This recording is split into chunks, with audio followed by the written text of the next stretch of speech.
Indeed, indeed, people. We are back. It is the Earth and Sky In weekly Sky, wrap up. What's going on, people? Bringing it man. to you live, wrapping up the week. Craziness that is the world that we live in. But we are here. Oh. Right. Man, let me tell you, Earth, it has been an interesting week. A lot of things have gone on in the past 5 days or so. Mm, Unfortunately, a lot of it is negative, fearful, hot, unadulterated garbage. But hot garbage. yet and still, we will try to bring it to you, the people, uh, the best interactive Earth and Sky way that we can. You know what I'm saying? Because again, we are journalists, jungle journalists. We are, Jungle journalist, baby. That means we swing vines, pound chest to get the message to you. see what I'm saying? Again, our biggest thing is making you think. Get that melon working. Get your noodle pumping. How You know what Cujo I'm Goody saying? said, use that tool between your two shoulders. You heard though. I mean, that couldn't be more evident Right. in these times. You see what I'm saying? And especially in what's going on right now, that couldn't be more evident. I mean, seriously, more evident. So, excuse me. You know what I'm saying? But you Well, know, we do what we do. We swing that vine. We swing that vine. man, let me tell you, I just saw something that lets me know how bad it's about to get. And we ain't even started yet. We ain't Oh, even oh, started yet. do tell, do tell, Oh do my tell. goodness. This I What's that just topic? saw. This I just saw. Let me see if I can pull it up for you real quick. Uh, and we're gonna call this part of the update, but I'm gonna see if I can pull it up real quick. Well, I mean, it's a weekly wrap up, so it happened during the week. So I mean, everything's fair game. You see Right. what I'm saying? Everything's fair game. You know what I'm saying? It's not like we're going to talk about it again on our next show on Sunday. You see what I'm saying? Because No. that's the freestyle. Well, see, the beautiful part about that is that there's so much good, juicy news that it totally gets past us. But once again, just so you guys know, everything we're saying is a part of our lexicon, our opinion. So if you don't like our opinion, take out the P and get your onion. You know what I'm saying? So you can go cry somewhere else with that. All right. Anyways, there was a sign that the fake vaccination cards, which we've already heard about this week, you know what I'm saying? Vax cards, whatever you want to call them, are now floating. Jab cards. Jab cards? Jab cards. Jab cards. We do Okay. not want to be labeled as Yes. Yes. We don't. No, none of that. No labeling us. So the jab cards, faulty jab cards, might I add, are now being used and now circulating. In fact, there has been one of the first arrests that I've noted behind this. whoa, Yeah, whoa, is a Florida couple oh, arrested at airport for allegedly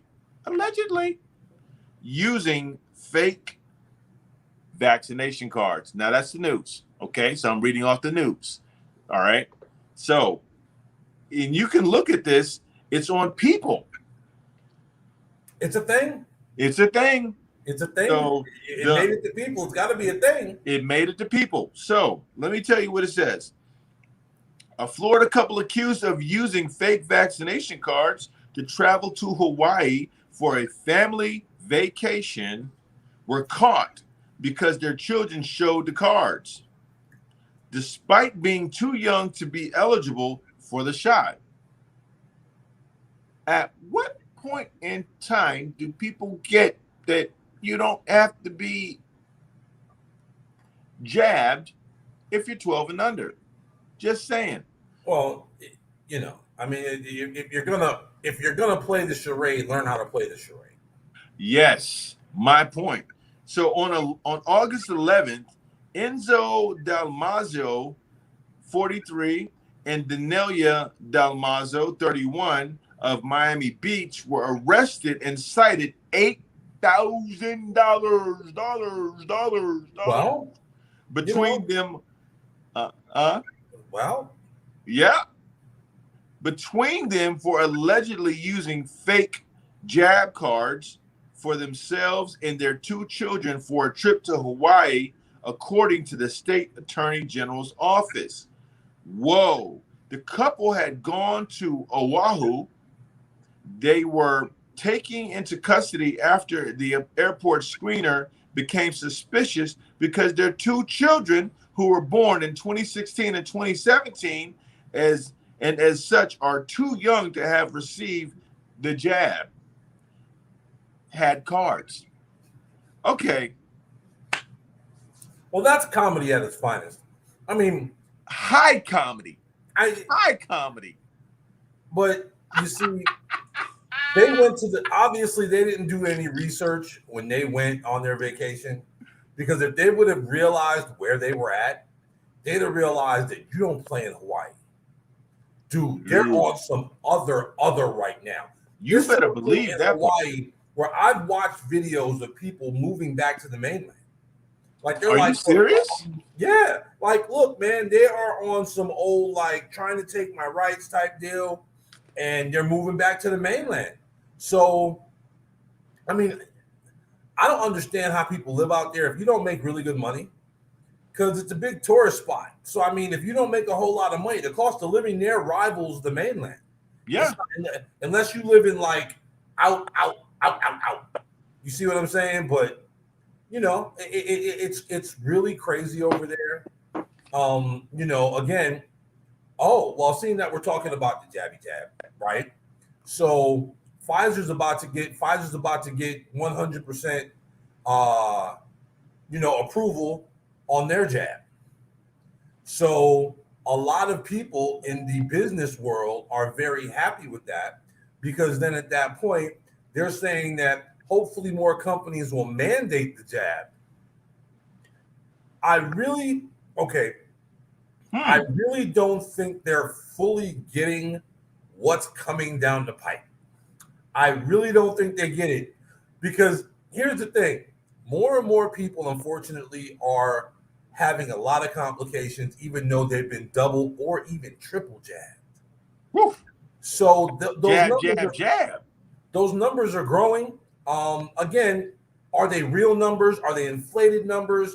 We'll never actually fully know the truth. That's the sad part about all of this, is we'll never really know what the true numbers really are, because, of course, they want to push this up and push that up and propagate this and propagate that. So we'll never truly know. Never. But of course, social media, people will say stuff on social media just to get attention. So we don't know what's really going on, but I can tell you this much, just from what I'm hearing, not seeing on social media, that there are a lot of people who, like I said, have been single, doubled, and tripled up, who are getting ill, and a lot of people who've gotten it are getting symptoms, and they're like, look, don't do it. So now you're about to have these jobs across the country now. So now notice these states are starting to spread. They're starting to become more. First there was 1. Now there's a 2. Now there's 3. Between cities and states, and it's just going to multiply, especially when Pfizer says, well, yes, well, the FDA says, yes, your jab is official. It's going to get crazy. So you thought the jab wars was wilding out before. They're about to start mandating, and it's about to get interesting, because, again, there are a lot of people who are pro-jab who, again, took it for their free will. They made the choice to do so, and are very much against people being forced to take the jab.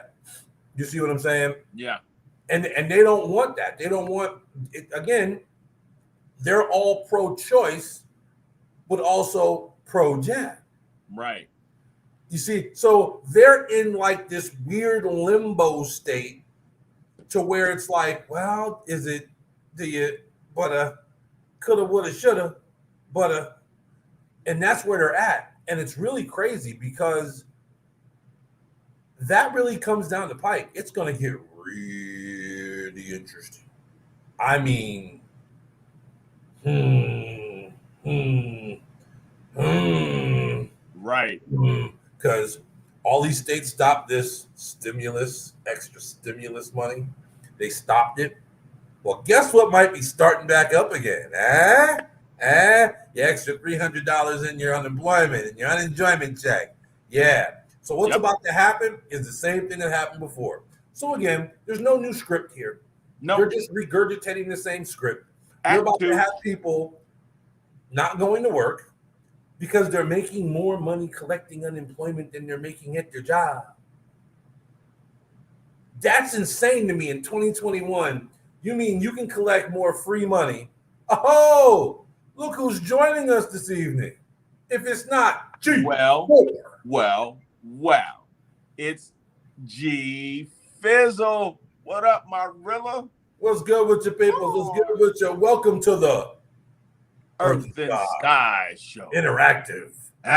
Interactive, baby. You know how we do it. What's up, Marilla? You know what I'm saying? Good to see 4 on the check-in. All the way from TX. What's up, you know man?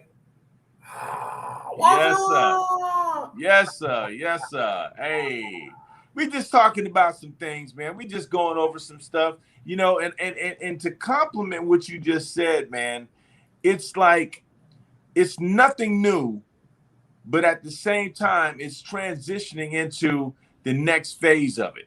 Right now, here's what I like that you said that we didn't really know, which is if they say that over half the population is been jabbed up, why does it feel like they're losing?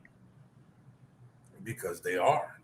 Exactly, which means that those numbers possibly skewed. Matter of fact, I'm willing to bet my next check that they're skewed. Not only are those numbers skewed, and here's my premise on that one, because we already know that they have falsified numbers in order to get the claims across to the masses. So if they've got the claims across to the masses and they're quote unquote winning, why are they doubling down now with a whole bunch of rhetoric? Let me tell you about the newest rhetoric that I heard. Okay. The state governor, give me 1 second here. Let's see here. The state governor that tested positive for Barrymore. Barrymore, huh? Yeah. Texas? Yeah. Well, they had 3.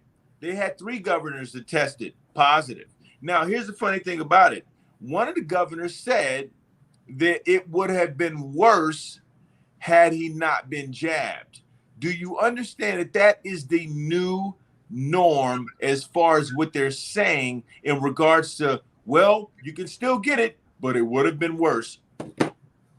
Well, here's the thing, though. The reason why they have to pull that card is because, unfortunately, like we spoke about weeks ago, so this isn't breaking news. Not at all. We spoke about this weeks ago that, you know, unfortunately, those who've been jabbed are going to be getting sick. And some of those people who've been jabbed are going to pass away. And there's nothing you can do about it because guess what? If you've got underlying issues, and America is the home of underlying issues. Underlying issues. It doesn't matter if you're jabbed up or not. See, this is the part that they didn't want to come out and say. They didn't want to make that public. Yes, it's not so bad if you're perfectly healthy. I'm talking about fizz or fiddle, don't drink, don't smoke. Your body can beat off anything. You've got a good, strong immune system. Great. You have no underlying causes. But if you have high blood pressure, diabetes, if you have any other, if you're obese, you're screwed. And that's the biggest group right there, literally, is obesity. And basically it's finding a way, because once it messes with the respiratory and you're already about a good 150 pounds, 200 pounds overweight, your breathing is labored anyway. Let me tell you something very interesting. All right. Okay. All right, All right. George. We'll be here, brother. Oh, yeah. Let me tell you something interesting, right? I was looking at a kids show the other day because I got kids, so we watch kids shows. Right. It was the movie, I should say, is called Cloudy with a Chance of Meatballs, part 1 and part 2. Part 2. Right. So as the mountain of food broke the dam and was flowing and flooding, and everybody was running to get their food made ships or ships made of food into the harbor, there was a flood of food coming down, and it hit me. This is something that can only happen in America. And it can only happen in America because America has the absolute worst diet in the world. Okay. So then I started thinking about chain events. So we have the worst diet in the world. We believe that medicine heals us, and herbs and all that stuff are the devil. You know what I'm saying? Herbs and minerals. You know what I'm saying? The devil. You know what I'm saying? The devil made me do it. The devil. Right. So with all that food, see, everybody's getting the jabby jabs, but nobody's changing their lifestyle. They still want to eat the same way. Why would you want to do that? Yeah. Why would you want to do that? Come on. When all you got to do is get the jabby jab and you'll be all right. See, half. Again, half. 360. Half. They ain't giving the whole. They don't want to give the whole. And they realize those who get the whole realize, okay, again, there will be those who get it and will go through, and they realize I got to stay working out. I got to keep up with my diet, regardless if I can get to the gym, not get to the gym. I've got to look, people, if you can maintain your immune system, jab or no jab, you'll be just fine. That's it. But when you are compromised already and you can't maintain your immune system and it's compromised, the craziest thing I've ever heard. So now they're about to come out with a autoimmune jab for those who have immune deficiencies. Autoimmune deficiency? Dude, really? These are people who are susceptible to the common cold, damn near. Like, they can't get sick. Like, they can't even be around people who are sick. So how do you come up with something that's a vaccine? They can't even get the flu shot. So what's that telling you? What is this made of that they're about to give these people? Because it can't be a virus. They'll die. So what are you going to put in it? I'm waiting to see this one. Like, this one's really got my interest really piqued. Because, again, I've known people who basically, due to poor lifestyle choices, they didn't have the HIV, no HIV, but due to poor lifestyle choices and a whole bunch of surgeries, they basically, their immune system is pretty much shot. You're in the hospital, you're fighting off infection. Look, people, you're more likely to get infected with something in a hospital than you are at your house. Yep. That's a fact, scientific proven. And they ain't changing shit. So, just so you know. You know what I'm saying? And I've been told by a few nurses, the worst place you can be right now is a hospital ER. It's the worst place you can be.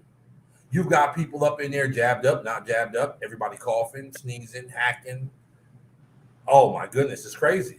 But again, if you need to be there, people. So let's not get it twisted. We're not telling you not to save your life. We're not telling you not to do what you feel is right for you.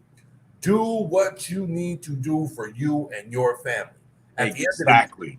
It's for you. And that we are all for. Yes. Whatever it is. So we may talk about the jabby jab. We may call it all these catchy new phrases just to make sure that we can avoid any issues with the algorithms. But the truth be told, if that's what you're for, we're for you being for it. If that's what you're against, we're for you being against it. Because whatever you got to do for you and yours is your responsibility. don't take it lightly, because we No, don't. no. Oh, that's just it. People are taking things lightly because either A, they're doing partial research, or they're doing so. The hottest thing cracking right now is social media research. There is so much hot garbage. Look, I love me some Garbage. TikTok, but dude, TikTok is full of the most hot Hot garbage. garbage on the planet. And it just keeps getting worse. And what's crazy is, again, just like you want to start a bar fight, just throw a chair. And that's exactly what TikTok has done.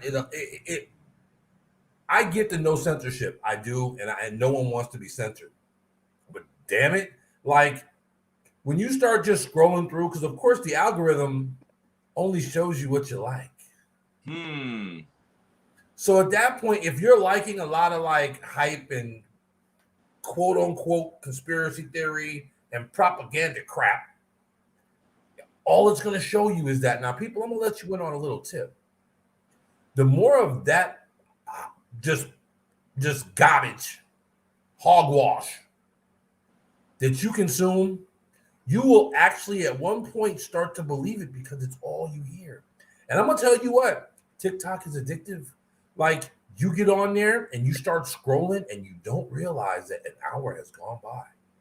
So let me tell you what that's called. Not the TikTok thing, but what you said before that.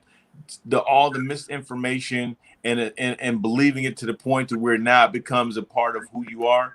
Listen, that's called cognitive dissonance. Yeah, speak on it. Cognitive dissonance. So when you hear something so much that you believe it to be true.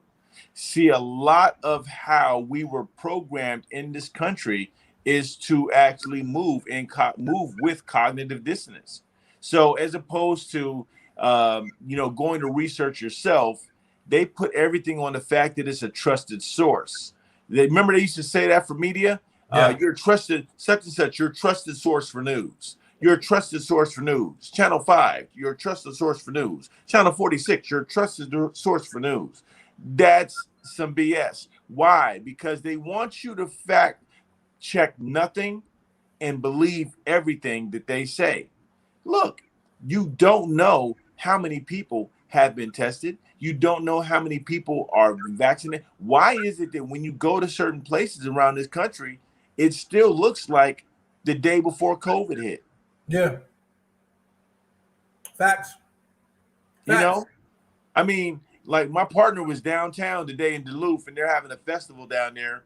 No mask, none whatsoever. No, baby, no mask whatsoever, none. Pandemic though. But we're in the heated part of a pandemic. Listen, and we're gonna get off of this because guess what? The first half we did not want to dedicate to the jab wars and the jabby jabs, but it's just again it's the update. But Earth, it's a week. It's a wrap up. It is a wrap up. It was talked up. It was talked about and talked up all week. Very factual. And again, on the wrap up, we're going to talk about the good, the bad, and the wild. Whoa. So I'm going to tell you, wild, when we come back from this commercial break in a minute, we're going to talk about some wild.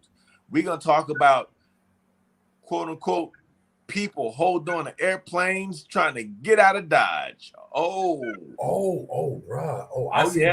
I seen some more propaganda, some of that social media propaganda with that too. Yo, like, did you? What you see? Bruh. It look. I saw it and I was just like, oh. Uh-oh. Now of course, you see stuff and they make stuff up all the time. And right. That again, that's the bad part of the technology that we have today. Computer generated. Because bro, I could throw some deep fake technology up and I could be you right now. Yep. And you could be me right now. We literally could swap faces right now. And none will be the wiser. And people just be like, oh wow, wait a minute. I thought he was Earth and he was Sky. I thought they were on opposite sides. I don't understand that. So you got to understand now, people, everything you see isn't real. And that's just it. Like, start to get the awareness up, because basically you're about to start seeing some things that aren't real, that have been green screened all to hell. You're about to see some things that are basically holograms that look real. And they've already shown this to you. They've already had concerts with dead people. And everybody that was at the concert, Tupac, ring a bell, anybody? Everybody at the concert literally thought they were there, like, oh my goodness, Michael Jackson is. No, Michael Jackson's not here. No, he was not there. If you have to ask the question, and if it comes up in the news as were they really there, that gives you an idea that maybe everybody's not fooled, but enough are being fooled. Hello, are fooled. If enough are being fooled, all you need is enough people to ask the question. Think about this, people. We need to start going back to critical thinking. I mean, were we ever critical thinkers? Yes. Yes, Okay. I would have to say up until the mid-90s. Critical thinking was the norm. You were basically looked at a little funny if you weren't a critical thinker. And then after the mid-90s hit, and the closer we got to 2000, I think what they really meant was Y2K was getting rid of the critical thinker. Because once we went into this new age, quote unquote, right, critical thinking just got thrown completely out the window. Like, they threw the baby, the bath water, the tub, the whole bathroom, sink. They threw all of that out the window at once. So they literally just threw, like a cartoon, they just threw the whole setup right out the window. All in 2000. It started in about 95, like they were prepping for it. Yeah. You see what I'm saying? And now when they sit there and tell you that, yeah, facial recognition is everywhere. And trust me, it is. Okay, I'm gonna tell you. Walk outside, and I'm gonna tell you, you're being watched. And it could be from the International Space Station, but you're being watched. Why? Because they can zoom in and watch you pick your nose from outer space. See, here's the problem, right? We've been taught to think that the things that they're showing us on TV are strictly entertainment. Yeah. That is the biggest fallacy ever. Listen. They need you to stay distracted. Because if for once the NBA goes down, the NFL goes down, the MLB goes down, NHL goes down. Say again? NHL, thank you. I was about to say HLN, but if any of those go down, if any of the major sporting go down, God forbid they all go down at one time, because now you got calamity. You already know that if all of them go down at the same time, look, I hope you pack the long lunch, because it's going to be an even longer lunch period. You know what I'm saying? And you might not get to eat that lunch because somebody's going to be trying to get your lunch from you. Okay, so that if it gets that bad, know that it's that bad. I'm gonna back up off of this because I know that there's a lot more we could go into, and we're about to take a commercial break because we are now doing commercials sponsored by our top commercial companies that back us up. And indeed, yes, we excellent intro into that. So we are going to pay the bills, as they say in the industry. You see what I'm saying? So sit back, relax, enjoy this nice little sponsored commercial, and we'll be back with you in about 30 seconds. 30.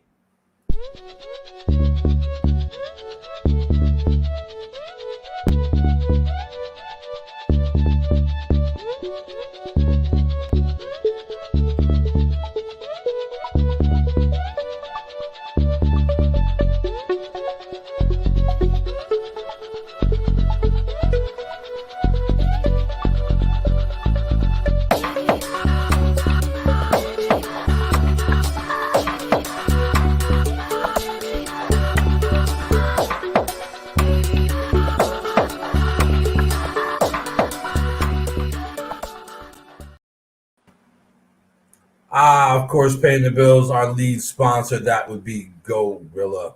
Gorilla. Gorilla. You know Get what your I'm saying? shirts, get your products, get your fur right. Visit Gorilla at Gorilla. Sorry, www.GOREALLIFE.com. Right there. Catch it. Listen, get your fur right, because that's the movement that's going to help get your mind right. Because your fur is a reflection of your mind. So when somebody says get your fur right, that means get your mind right. Get in the game and start using that tool, because that's the only way you're going to survive, baby. Use your melon. Use that melon. Use it. Don't abuse it. Because damn sure don't want to lose it. Woo! And boy, nowadays, let me tell you, that's easy to do. That's easy to do. All right, people, but of course, you see it scrolling across the ticker on the bottom of the screen. Go get your fur right at GoRillaLife.com. All right, we're about to bring you part 2, segment number 2. So as y'all can see, we're changing up the game just a little bit, you know, just trying to move into this flow a little bit more. So, you know, recognizing and understanding that this is business, but at the same time, this is edutainment. Edutainment. We're not here to entertain you. No. We're not here to educate you. No. We're here to edutain you. Edutainment, live and direct. So the next phase, man, I'm telling you, right? Some of the things. Let's talk about that a little bit more, right? So, like, I'm starting to see it already. You know, a catchy little baby that was photographed being passed to U.S. soldiers over razor wire in Kabul. Of course. Look, man. Look. That whole thing, right there. That thing right there. Look, man. Like, I have a lot of friends that are military, former military. I have a lot of people that I respect that have been to overseas wars, the whole nine. And respect. Thank you. And I'm gonna tell you what, even they're like, yo, what the hell are we doing? Like, so an entity that is all this is common knowledge, people. So it's not like I'm telling you something that's fabricated. Nothing. Okay?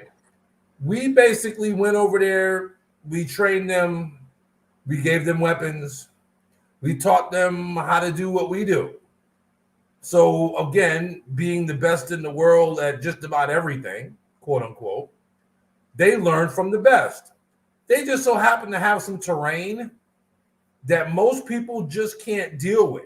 And they're used to it. Hot weather, in a desert type setting, very dry, mountainous, rugged terrain, caves everywhere. Okay, so for 20 years, we literally tried to get the government outro. Like, we wanted them out. And for some strange, bizarre reason, we couldn't do it for 20 years. Mind you now, we're coming up on the anniversary of 9/11. Rest the souls of all of those who were in the building of 9/11, and for those who were helping those people try to get out of those buildings that are no longer with us. We will never forget. Never be forgotten. Ever. So that's why this really hits home. Of course, I'm a New Yorker, born and raised. So it really hits home for me when now the same people who we trained, the same people who came over here, the same people who did all of this wilding out, we're now backing what they're doing.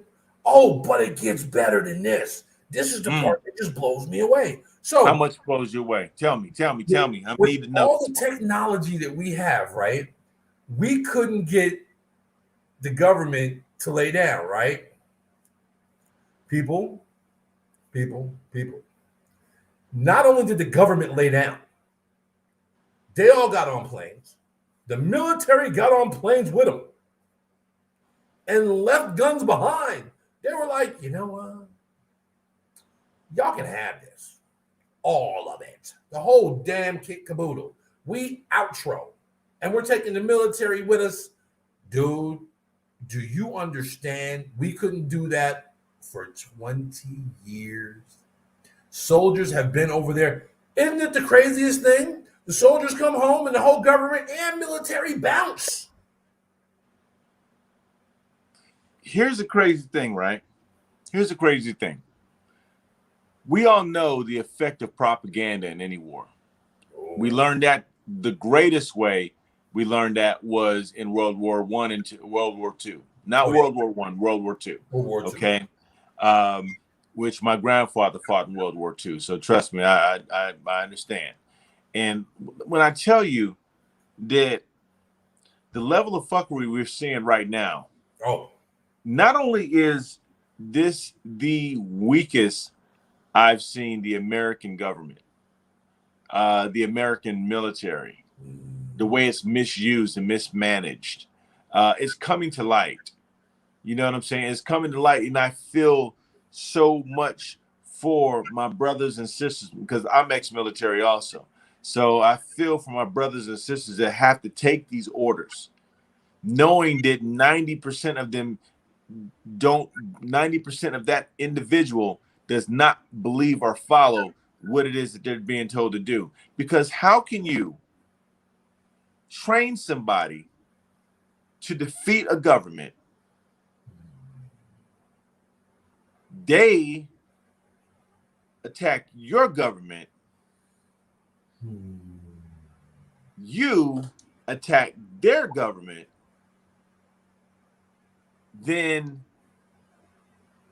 once they run the government out, you go out with their government and back them? What kind of role, what kind of script is that? It didn't sound asswards. Ass backwards. No, back asswards. Back asswards? That's back asswards. Back asswards, right. Yes. We also say, you know what I'm saying, because I'm down here in Georgia. So, you know what I'm saying, we don't say Georgia like that. So if you do, you get smacked up because I know you're trying to, be funny. But we down here and we say ABC. That's ass backwards in country. You know what I'm saying? But however you say it, then you want to come with the propaganda pictures, and you can Google this. You can Google this. See? Oh yeah. It's the white dude holding the white girl while she's laying back and he's kissing her with the streams and ribbons falling down. It's the 5 guys holding up the flag. Now they got the monument. It's the people walking around looking blown away and disheveled for being in war. It's the same propaganda all the way across the board. Nothing's different. And they're running the same gameplay, and these assholes, these idiots are going to believe that. Again, why would one think for oneself? Now, why would you do that? Now, why would you literally be a free thinker? Because that's a problem. Why? Because you're too busy worried about Flying Pigs Elvis. You're too busy worried about the fact that they've got you in the hamster wheel. From 8 to 5. You ain't got time to yard. I can't get out. I can't get out. It's never ending. To be able to see what's really going on. And it's right in front of you. It'd be different if it wasn't, but it's right in front of you, people. I mean, and he's absolutely right. Groupthink is a thing. And again, if you don't think they understand how the mind works, that's why the war that we're having right now is a psychological war. It's not a physical war. Physical wars will not be fought anymore. It is all about cyber and psychological. Yeah. Those are the 2 wars that are now the norm now. But see, they won't come out and tell you about psychological. Don't forget. It's always been a constant war for financials. The financial. You mean fiat? Fiat, yeah. Fiat. And we ain't talking about the look, car. look. Let's just keep that 1,000 because pretty much the reason why we was over there in the first damn place was for some fiat. So in that whole region, to try to get something that's actually a commodity. We was over there for God, bro. Don't get it twisted. Yes. That was turned into a holy war. You are absolutely right. Right. But we was also over there for the other God. Guns, oil, and drugs. You ain't see that one coming. Poppy seeds. You ain't see that one coming. No, but I'll tell you what, though. That could be on the shirt. That could be on the shirt. That could be on the shirt. You know what I'm saying? We might have just had the shirt of the week, people. You might have just heard the shirt of the week. Just boy, let me tell you. But go ahead. I'm sorry, I ain't missing. Oh no. But I mean, it's and then. So things over there basically all hell and broke loose. It's almost like having a cartel in charge of shit, right? So now you've got a plane. Now this is what I find to be interesting because again, oh my goodness, tell me about the plane. You can never truly believe. Yes, Tattoo was on that. Tattoo was there. I seen him. That plane. You know what I'm saying? Mr. Rourke was off to the side of that chick like.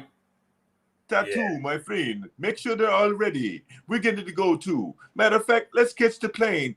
All thousands of us, we can all catch the same plane. Dude, look. So for those of you who didn't see it, a plane was leaving. A U.S. military plane was leaving. And it showed people all over the plane. Trying to literally ride out like they were going to be able to hang on to the side of the plane like Ethan in Mission Impossible. Mission Impossible. On the side of the plane while it's flying. Okay, so we all know that was a movie, right? Right, okay. So this is where you really can't believe everything that you see. No. Because today on social media, you gotta love social media because it will show you some things that you just never thought you'd see. Good, bad, and different, lies, facts. We will never know the truth. Never. Out of nowhere, I'm just scrolling through, just looking for some hot garbage to look at. And I see the plane that everybody was jumping on. And then I saw a blow-up plane that looked identical.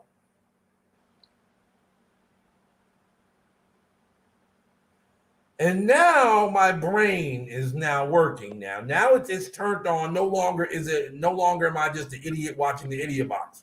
Like now my brain's like, wait.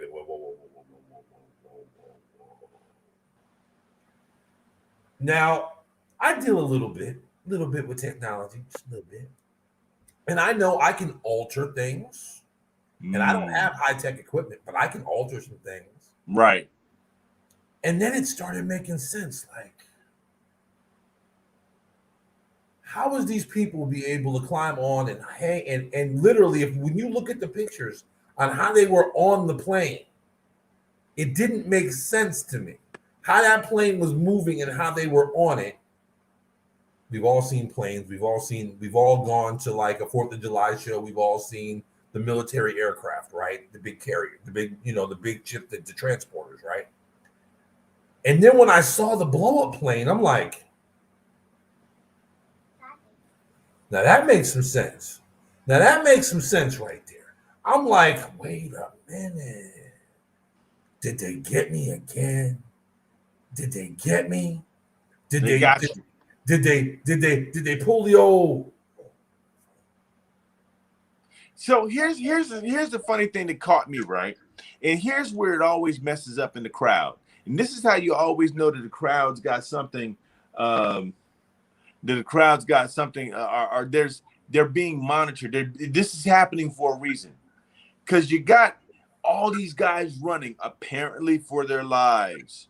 All right, they're running like this is the last plane. Look, this reminded me of 2012. That movie 2012 when everybody was trying to get on one of the arcs.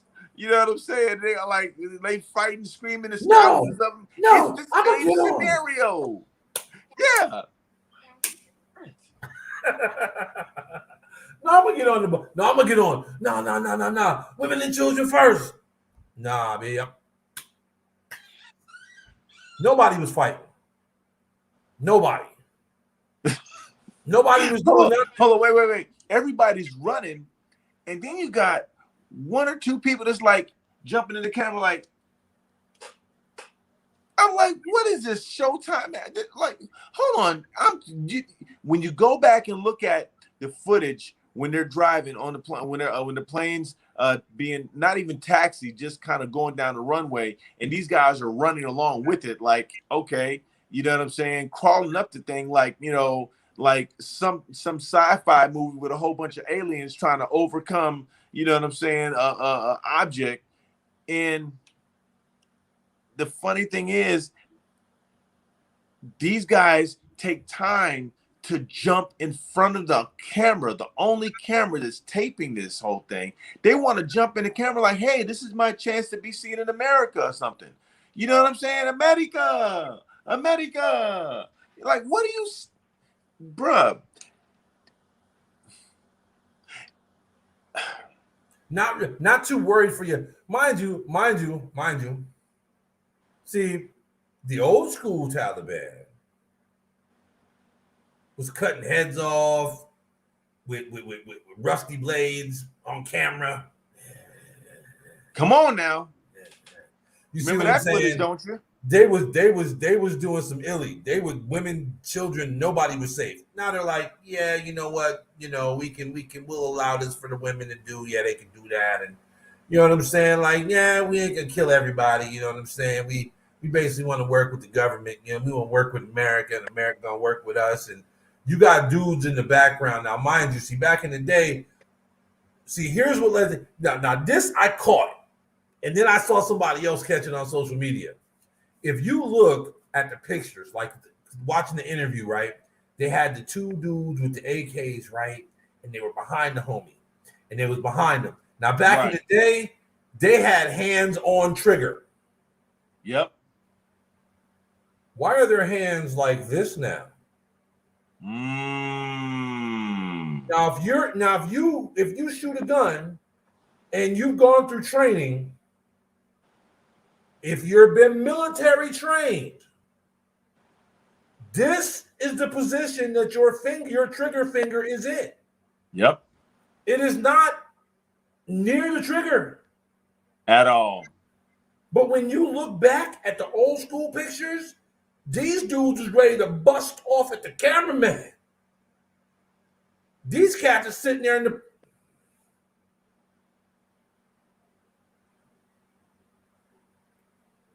What changed? Well, the fact that, like, we can just walk in unopposed, didn't have to fire a round, didn't have to do anything. Bruh, the military left. They fought us, quote unquote, for 20 years.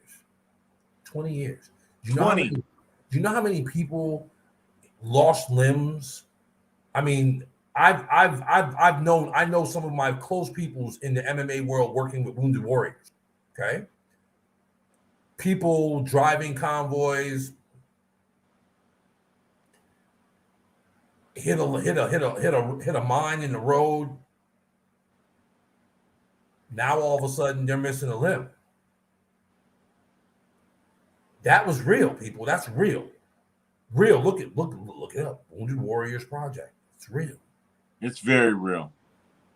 So, and salute to those brothers and sisters also. Yes. Many blessings to them. And their families. Now we're chilling with these people, and no one's saying anything.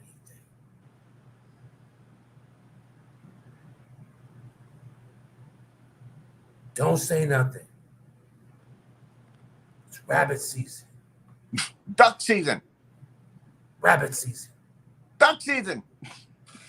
Rabbit season. Duck season. Wow. That's exactly Look, that's exactly what's going on right now.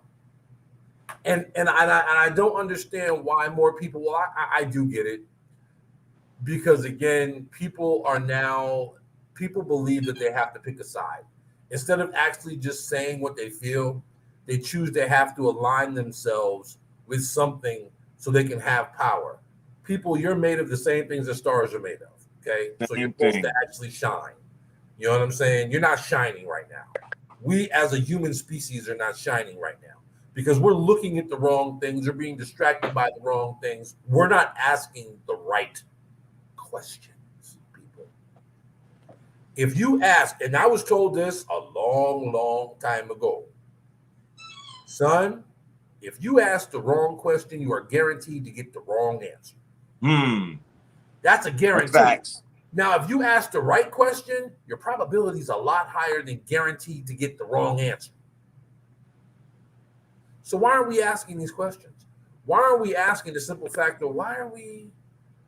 And look, I don't care who's down with the program. Nobody's saying nothing.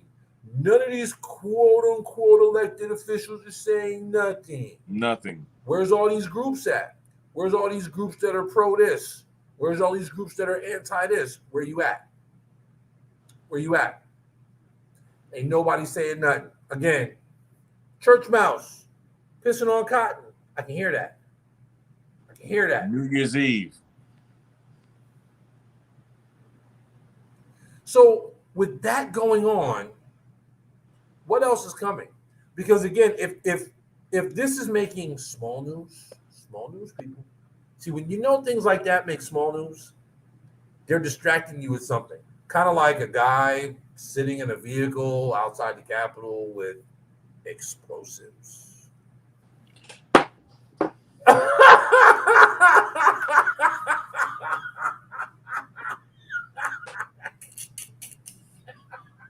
I didn't drove Earth to drink.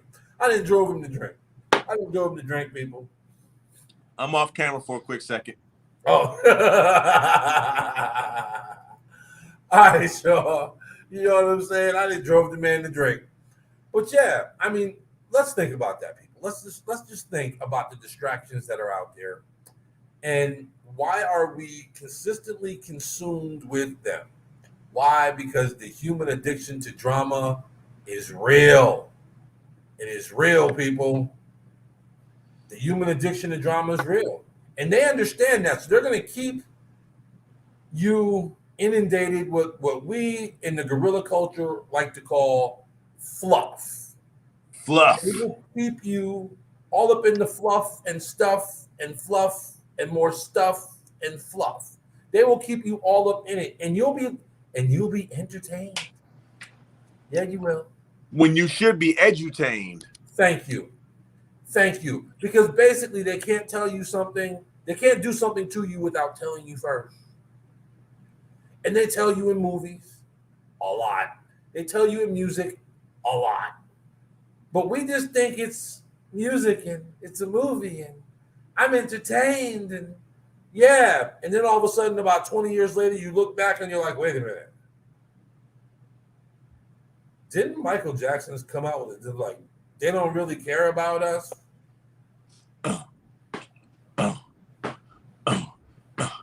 Was Mike trying to say something?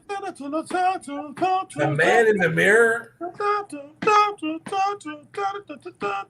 Yo, was he telling us? They don't really care about us. I mean, was he telling us something? But we were entertained in that song. Oh, I felt that song and I was all in my emotions and got all up in my bag and oh my goodness. And yeah, to the point where you were blinded by the truth that you were actually being told. That sold hundreds of millions of billions of records and digital copies. Michael Jackson nobody thought for y'all. Think. Let me break these words down. Is he trying to tell me something? Dude, him, Prince, all of the greats, all had messages in there because they knew they couldn't out the industry. Yep. So they were constantly, especially back in those days, so they were constantly throwing it into music. and hoping that you got it. Like, all right, I'm gonna spin this way, and I'm gonna spin this way, and hopefully some of y'all read between the damn lines and get it. Unfortunately, the majority were entertained. Very few were actually edutained, and now we are in the just straight debacle that we are in right now. Because again, people, here's the way energy works. Okay, Tell them. energy does not know good or bad. It really doesn't at the end of the day, because that's why there's poison and fruit that literally can grow next to each other. Doesn't really matter. As long as you water them both, they're both going to grow. Bottom line.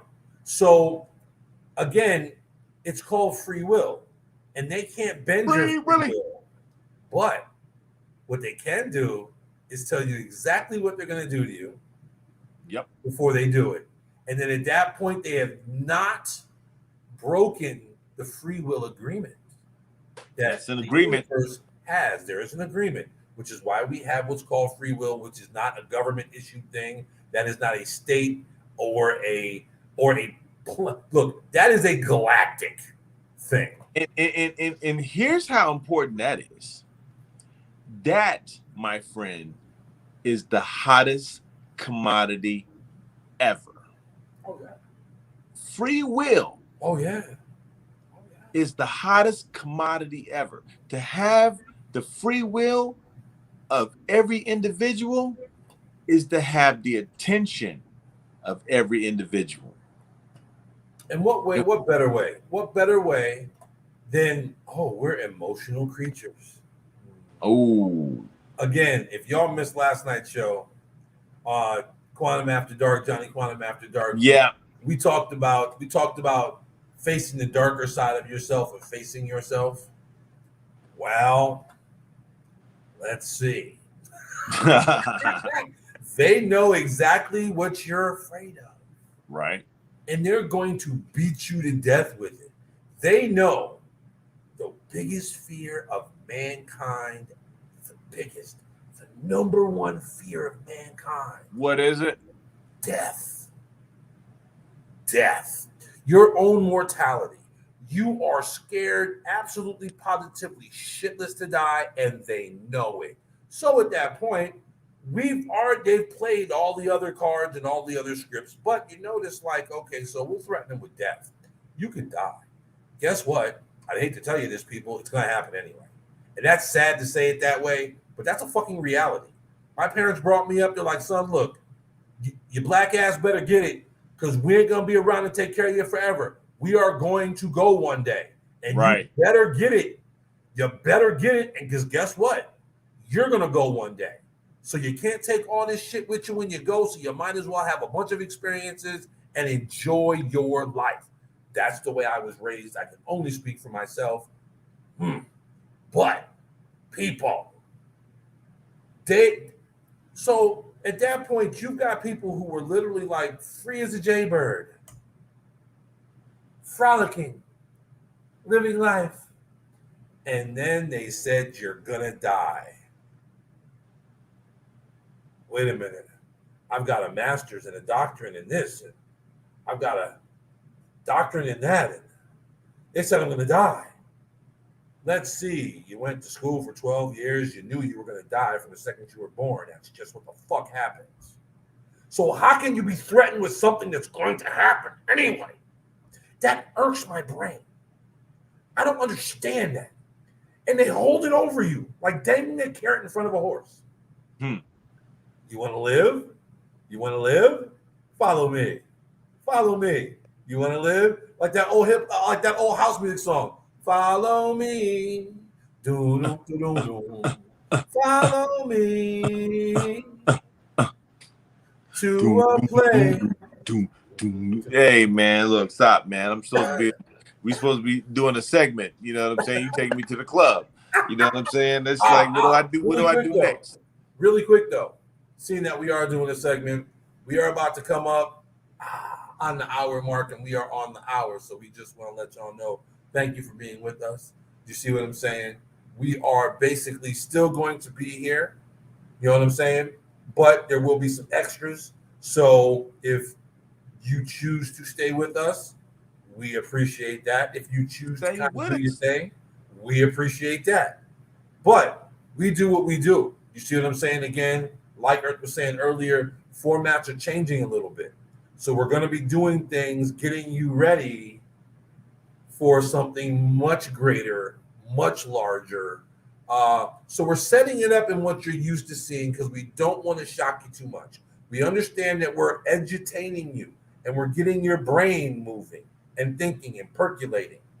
But we still want to give you some of the things that you're used to seeing normally so that way it's an easier assimilation to You the know what? interactive process. I like where you're going with that, man. And I think, I'm saying, let's hop on that quick topic for a second, man. Now that we're in the extra hour, we don't have to talk about the common stuff that everybody's talking about, which is the catch up stuff. Let's talk about some nation building stuff, some God stuff, some network building, let's talk about some of that. Let's talk about, you know what I'm saying? Let's give them a different flow than they're gonna get. Because I'm gonna cut this up and I'm gonna get this out there. It's gotta go. I just feel like talking, Hold on, Skylar. You know what I'm saying? I'm gonna call her. Now let's get loose. This hour, let's get loose. Let's mix Earth and Sky and Quantum After Dark. Oh. So we have just gone Earth and Sky, Quantum After Dark Interactive.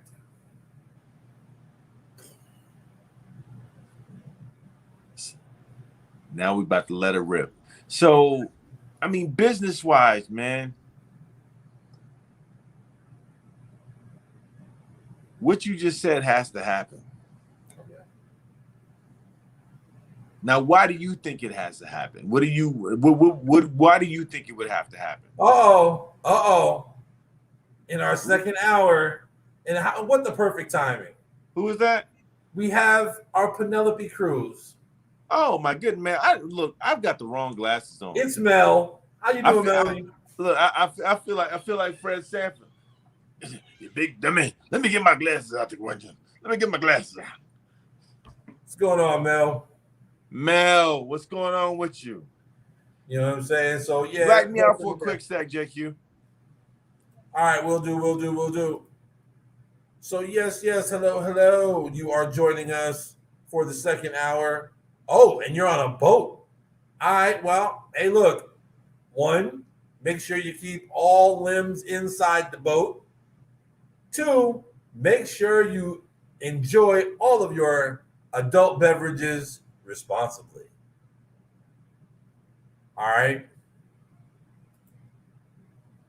Oh, you're on a handle that business. Those are fun. Nice. So, basically in the second hour of the program, we're kind of blending things because, we want to give you some of the common day, up to date, all of that good stuff. But we also want to give you some regular, down to earth, esoteric, good stuff. You know what I'm saying? Oh, rock and hip hop show. Now that's different. Now that on a cruise, mind you, that's different. Now that's that good. That's that good. Golly gee Whittakers. Well, definitely drink one for me, but I know you will. You know what I'm saying?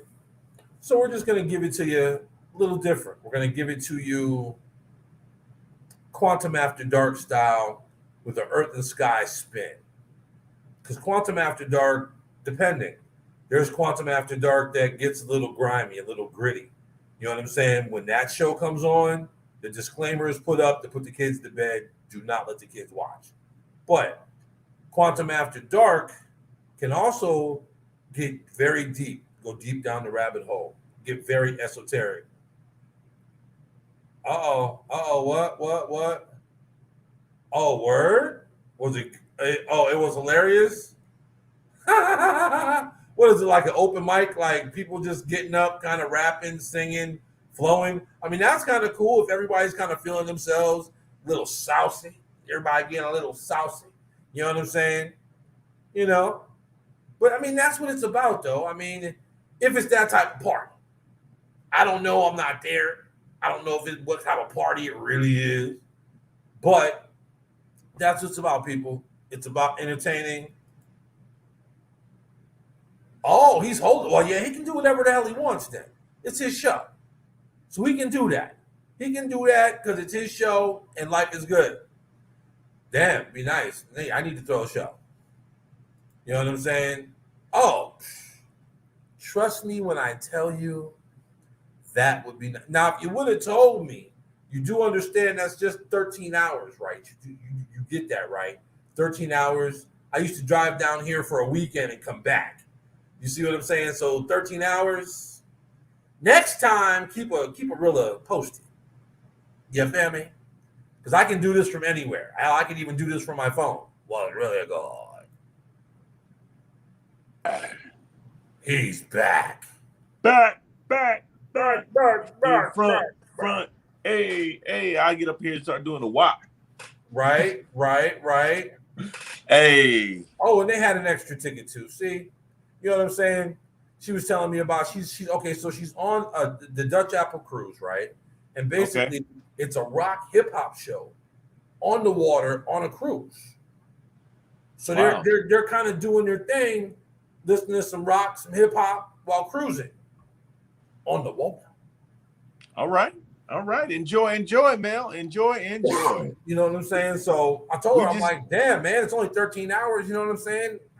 I used to come before I moved down here. I used to literally drive down here for events and then drive back 3 days later. That's 13 hours. That's 26 hours round trip. Yes, sir. Oh, you're the DD. Oh, but you are an amazing DD, and I got to give you props for that. I really do. I know you can't stand it because you want to get wasted like everybody else, and babysitting drunk people is an art. And Mel, you're gifted at that art. I will say that. Facts. Facts is facts. And she know her facts. So, but you were speaking on moving into the more esoteric, the more quantum after dark. There's a cohesion that happens there, right? When you bring those two elements together, you know what I'm saying? You have earth and sky, which is the jungle journalist, right? Yes. And you have quantum after dark, which is more of the psychological, spiritual. I mean, it's everything. Actually, it's everything. It's like a foundation. It's like a basis for everything to fall into, because you could talk. We talk about the mind. We talk about everything. It's like everything's off the table. See, so that space is infinitely open for new things. Mel's got to go. She got to do all her right, thing. Mel. Enjoy yourself. Have fun. And then you've got the other side, which is like, what's the other side? The other side would be like if you've got like spiritual, mental, like all the aspects. One is internal. Right. The other is external. External. Exactly. The two bring synergy and harmony.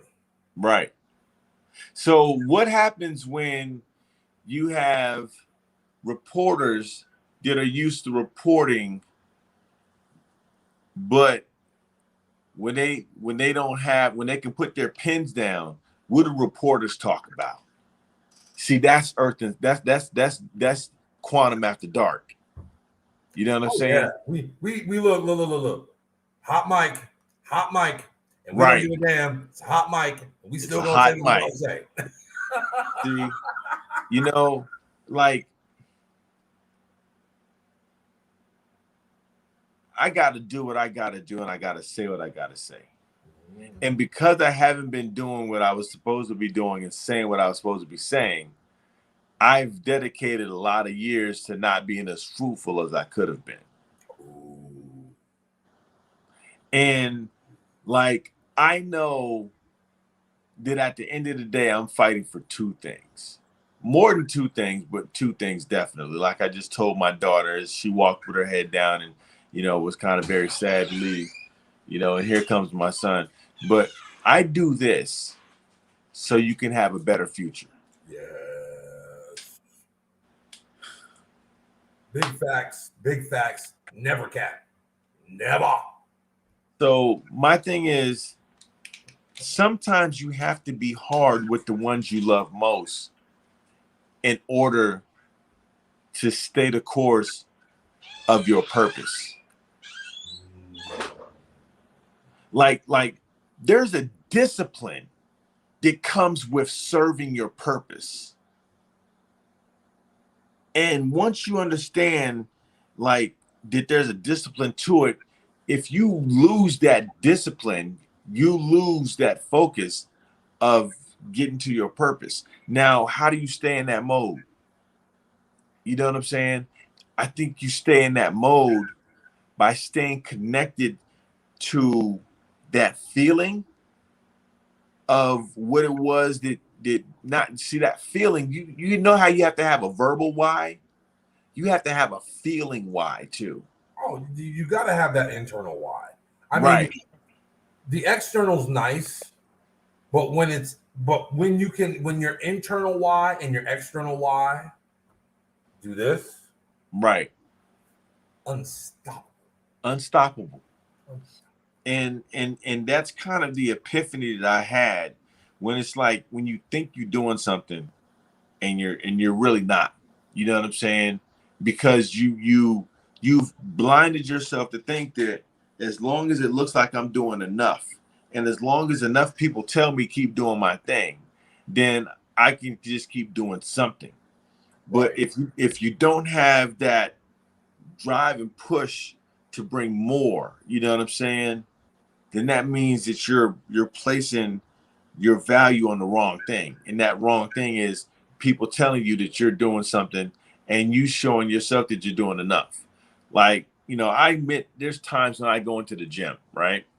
And I know like I could actually push further on a lot of things than I do.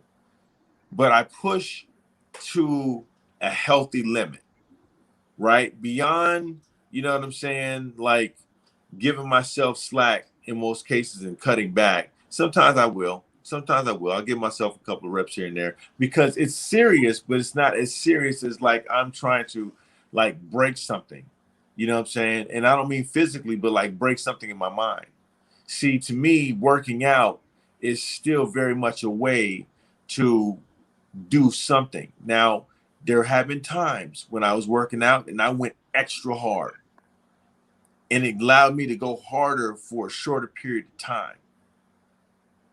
Right. And the reason why I say that is because when you have something you can do and you give it maybe about 60 to 80%, when you know that it takes at least 90 to 95 to really knock it out the park and do it the right way, we all pull back. I know I do. It like, and it's because like I think I found not liking planning. Oh, to not plan. Look, man. I don't understand why I'm not a rapper. I don't, because I freestyle just about every day. Why do you think I love sales so much? Because basically, as long as you have a base, no two people are the same. I don't give a damn what script you got. If you want to sound robotic, you will be a broke salesperson. Right. You got to be able to switch the pitch.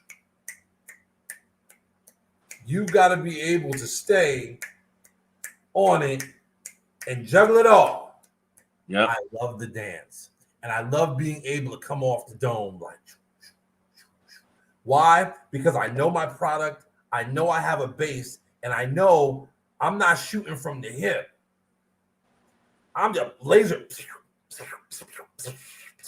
And it's a dance.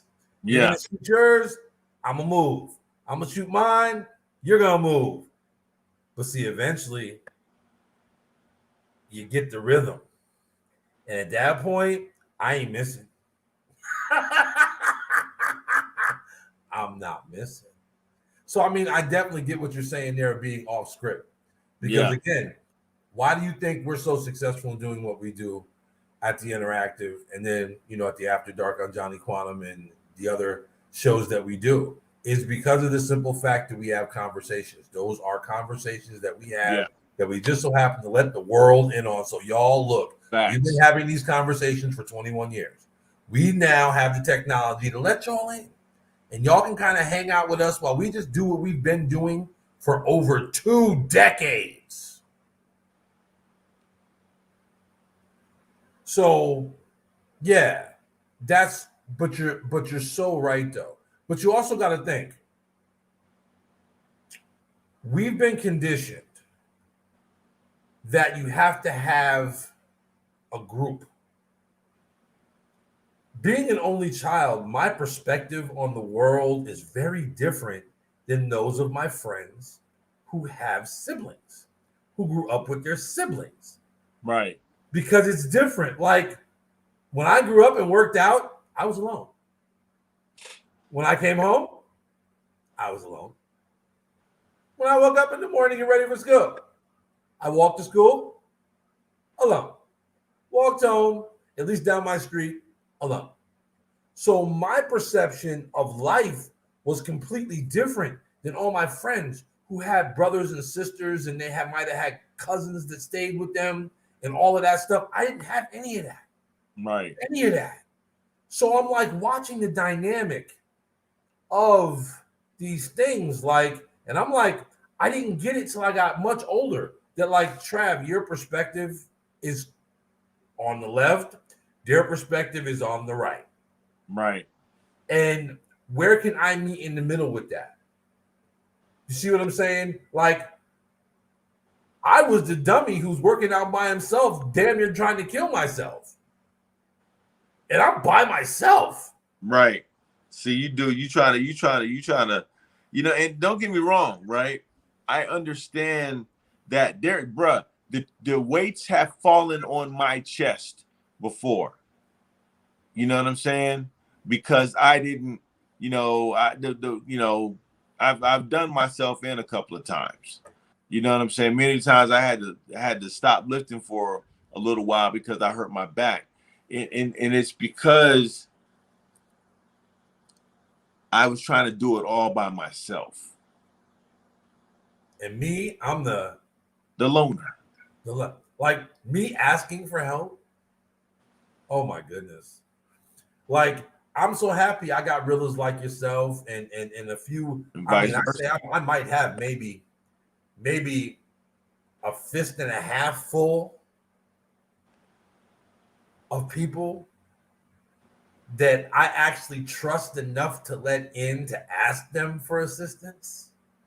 But other than that, bruh, I ain't asking nobody for shit. Mind you, there could be a room full of willing participants to help me. But I don't know you like that. And when I came up, basically, if you helped me, I owed you. Right. And I don't want to owe you shit. Because, see, you're going to talk shit, and I don't like that. We're playing sports. Oh, we can talk shit all day. I grew up in the talk shit era. We can have that because that just makes it better. That just makes it saucy. That just makes you play harder. Makes you go better. Harder. Yeah. You see what I'm saying? But like, so I understand the opposite end of the spectrum from where you're at with that. You see what I'm saying? Yeah. You're like, well, okay. Because when you have siblings, regardless to what y'all do to each other, because I've watched wars break out in cribs at my friends' houses. Like, bad. Like, 2 brothers going at it, 2 sisters going at it, brothers and sisters going at it, people getting chased with knives. Been there, done that, seen it. You see what I'm saying? But at the end of the day, if anybody was to ride on one of them, you're going to have to ride against all of them. Yep. Now that was something I never had. And like, so I really had to watch myself because that we grew up in the jumping era. You could literally fight at the school, you get in another fight on the way home from school, and then you get in a fight before you got to your house, before you hit your block, because basically you might have fought the person that you fought with, you might have fought their cousin. Yep. Then you might have fought another cousin or an uncle. All on the way home from school. Mind you, this happened all the time back in the day. Welcome to the 80s. The jumping era. There was the fight fair. Fuck, family was coming to get your ass. You better handle the job quick and get out of Dodge. Because word was getting back to fam. Yo, so-and-so about to get mopped up, or they getting mopped up right now. Oh, word? And dude, you would look across the horizon and see the posse coming to get you.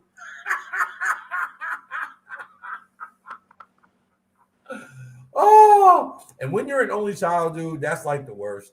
Because you know for a fact your friends, look, they're your boys and all, but like, where they at? Where they at? When you're that young. Now, by the time I got to high school, I had like a set group of people. Like, I really wasn't tripping that because I knew it was like, okay, if it goes down, it's going down, and we be all right. But when you're growing up, back then, it was Jump City. Man, that's the way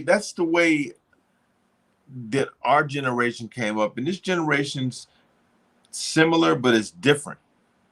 You know what I mean? And that's the cool part about it, is it's similar, but it's different. It's like they still have that mentality. Now it's like everything's turned up a little bit more. You know what I'm saying? Like 2 times what we were doing, they doing 4. Like almost like we're gonna double down on what they was doing in the 60s and what they was doing in the 2000s, in the 90s. You know what I'm saying? Because the 90s was crucial, bro. 90s was crucial. Crack, crucial. Everything crucial. Everything was coming out. Everything was like, as a human species, it was almost like we were trying to relive the 60s, right, in the 90s. And like you said, bruh, and people, now this is real. Almost overnight, you woke up, you went to bed, and the world was fine.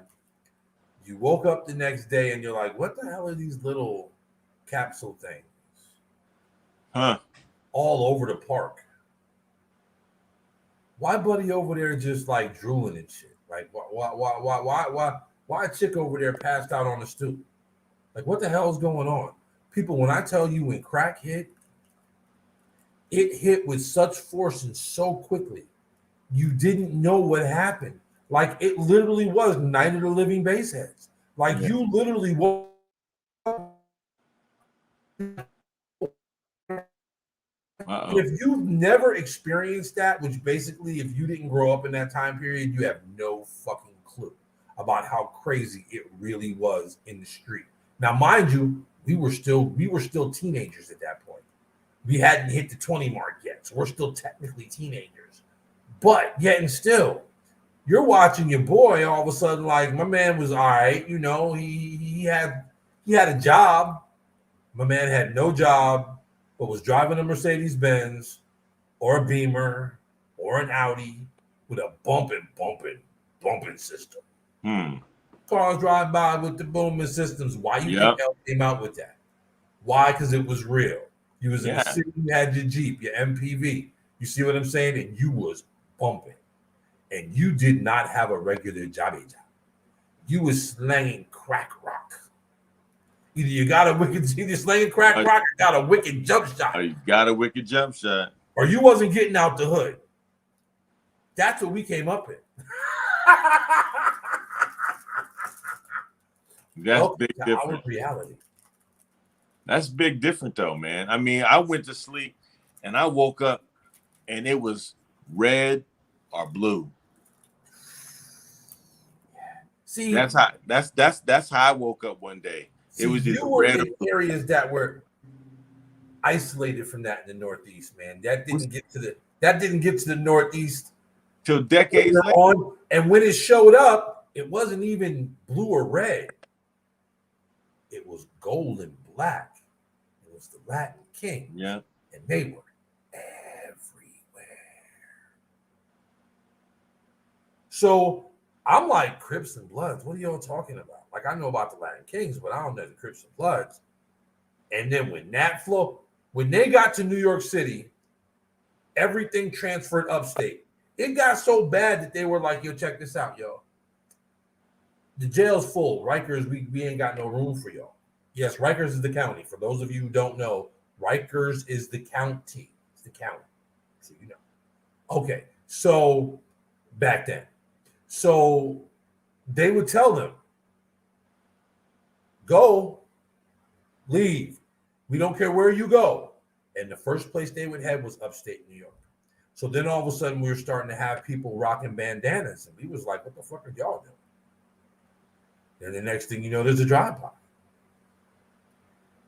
Then the next thing you know, you're like, people started claiming.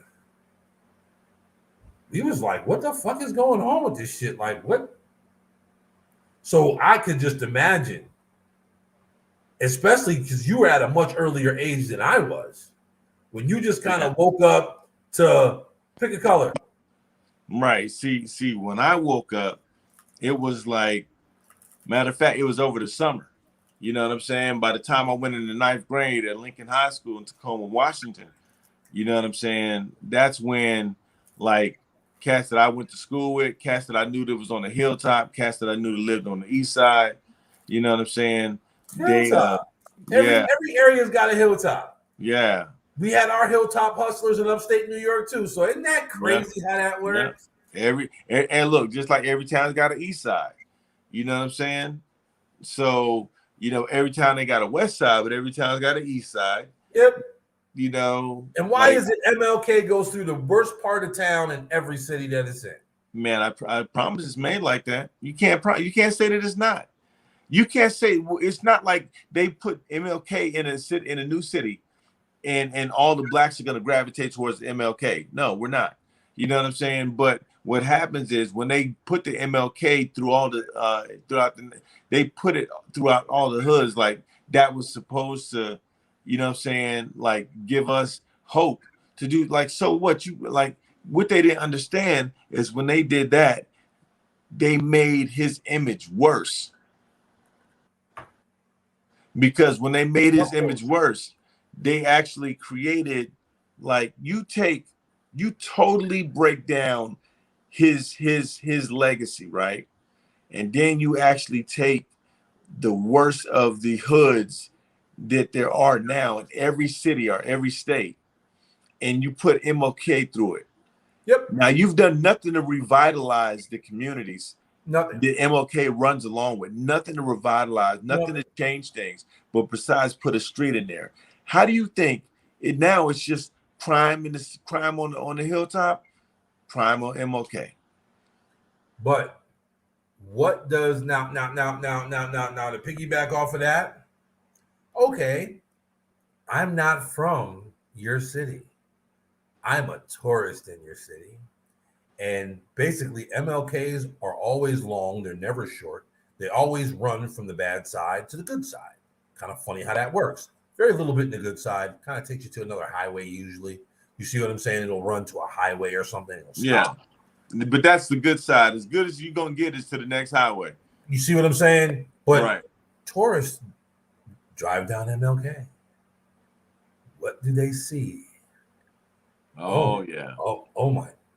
Oh, we went there and we drove down MLK and oh my goodness, and I saw the drugs and the prostitutes and this guy was kicking this other guy in the mouth because basically he just didn't give him his drug money and oh honey, we need to go. Lock the windows, lock the doors, lock everything. Oh my goodness, let's go. So now they're taking this image back to Utah and Indiana. You see what I'm saying? To these predominantly non-urban places. Feeding the narrative. Because it's on MLK. See that it's much deeper than what like society will put on. All like you said was done That's all. purpose. It was done on purpose. Man, it is the best way to say we're gonna lock this down and we're gonna keep you stereotyped. And no matter what, as long as we can keep you stereotyped, the worse you look, the worse you look, the better we look. And here's my thing, right? I shouldn't have to feel like as a indigenous person, a Thank you. melanated individual, Thank you know you. what I'm saying, in this country, that I have to downplay what is public notice for what my people went through and are still going through. So I should never have to. And in fact, to be honest with you, like people who don't understand that, I really am not trying to educate you into understanding that. If you don't understand it, that is your loss. You know what I'm saying? Because there's been a whole lot of Holocaust here, and there's continual Holocausts that are happening. You know what I'm saying? Genocide was a word that was more so created for us, even though it's supposedly been around for a while. You know what I'm saying? Side meaning to kill, geno meaning, you know what I'm saying, the human genome. You know what I'm saying? Well, So what are your things going on right now? I ain't wanting to gossip, but you sure as fuck heard that from your boys. God. yeah. Yeah. Really? Like, so again, what's new under the sun? What's new? What's new? They've done this before. Let's hand out smallpox. Now I gotta speak to my to you know, one of my peoples. They said that they had an epiphany the other day, and it was, you know, loosely cut. It's like, what if all of that? What if it's really not as bad as it is? All right, like you said, right? You got 90%, 100% of a city, right? You have, let's say, 40% of us living in the suburb or the suburb, right? You have 10% of us living in the ultra high, well off locations, right? So that's 50%. You have 30% of us living in like below level, you know what I'm saying? So not in the suburbs, but you know, you're in the middle. In the middle. Yeah. Right. In the middle, lower middle, right? And then you've got the 10%, or you got the 20% that are in like the MLK area. What they call the Mississippi, the bottoms. Right, the bottoms. Okay. You know what I'm saying? The bottoms. So you in the bottoms, right? All you know is what's in the bottoms, because you don't go beyond the bottoms. If you go beyond the bottoms, it's because you work. But if you are in the bottoms, you don't work, you hustle, you grind. That's what you do. That's what you're supposed to be doing, right? Yep. So let's look at number one, that part being glorified to a new generation. Completely. Because a regular job is out. You watched your daddy hustle, you watched your mama hustle. Right. You ain't never seen them work an honest day in their life. So why the hell would you get a regular job? Well, you know what they said. Daddy sold drugs, mama sold ass. Yep. Hey. You know what I'm saying? That's facts, people. Facts. Yeah. So all right. Now, but there still was a nucleus at some point in time. Right. That was still a cohesive family unit in the Black community. Like, you knew my daddy hustled. You know what I'm saying? Because my daddy's name rang bells, so you knew who I was. So you knew who my mama was. So, you know what I'm saying? You have different diagrams. I mean, we can go into each and every one from the lowest to the highest. Like, we've never lived or seen or rode past that area of town. You know what I'm saying? Only one time when we were playing a game and we decided we were going to ride over there, and whoever could ride over there and do this one thing and then get out of there and go back home, you know what I'm saying, won. that was their way of experiencing the dark side, was going to the dark side. You see what I'm saying? So with that being said, right, and you had the two shall never meet. The part that everybody emphasizes on is Martin Luther King. Boom. Who is Martin Luther King? Long live Martin Luther King. I have a dream. Well, I'm Asian and I want to come visit. Or no, let's say I'm European, or I'm from India or somebody, wherever I'm from. I'm from Mexico. I'm from the South America. But they don't come up here looking for Martin Luther King. But let's just say they do. A lot of West Coast people, a lot of people from the Midwest do it. They go looking for Martin Luther King. So because there is a monument down there somewhere. Yeah, there's a monument on every one, and it's a little park or something where you can go to, and you see it. You spend some time there. You take some pictures, and as soon as you leave there, it's like leaving the Superdome or the Astrodome. You got the projects all around it. You know what I'm saying? The worst of the worst. But that's what you focus on, right? Is the project. And then you glorify the project by creating products that magnify the essence of the projects. But it's acceptable over here because we can enjoy it in small amounts and enjoy the humor in it. And let's say, I'm glad that's not me. That's why when a project comes to the upper class place. See, the social diaspora, the social mix-up that we've got going on is what makes us think that we're separate and different until something comes through and strips it all away and puts us all in the same group, all in the same location. Now, you've got some people throughout those other areas that know how to fight for their life. You know what I'm saying? But to go without and to go hungry and to hustle and grind amongst people, this group right here is going to battle this group up here. Oh yeah. Those in the middle are going to end up choosing sides. They don't have they're squeezed. It's a squeeze play. Right. Again, the upper stay upper, the lower stay lower, and you squeeze the middle out. And right. That's something economically that they've been trying to get rid of. The group that basically feeds all groups, the middle, and you've been trying to systematically squeeze the middle out. Does that sound like a broken, fucked up system? I'm just trying to figure that out. Like, if anything, you'd want the middle to thrive, so that way you've got your counterbalance between the uber rich and the uber broke. And you've got that counterbalance of the middle that keeps everything flowing. But in this broke, crazy system that you would think is actually broken, in all actuality, it's that 20% and a little bit of that 30% of the lower middle that's the largest spending group in America. How the hell does that happen? Easy. I'll tell you why that happens. That happens because guess what happens at the bottom? It's at the bottom, don't you?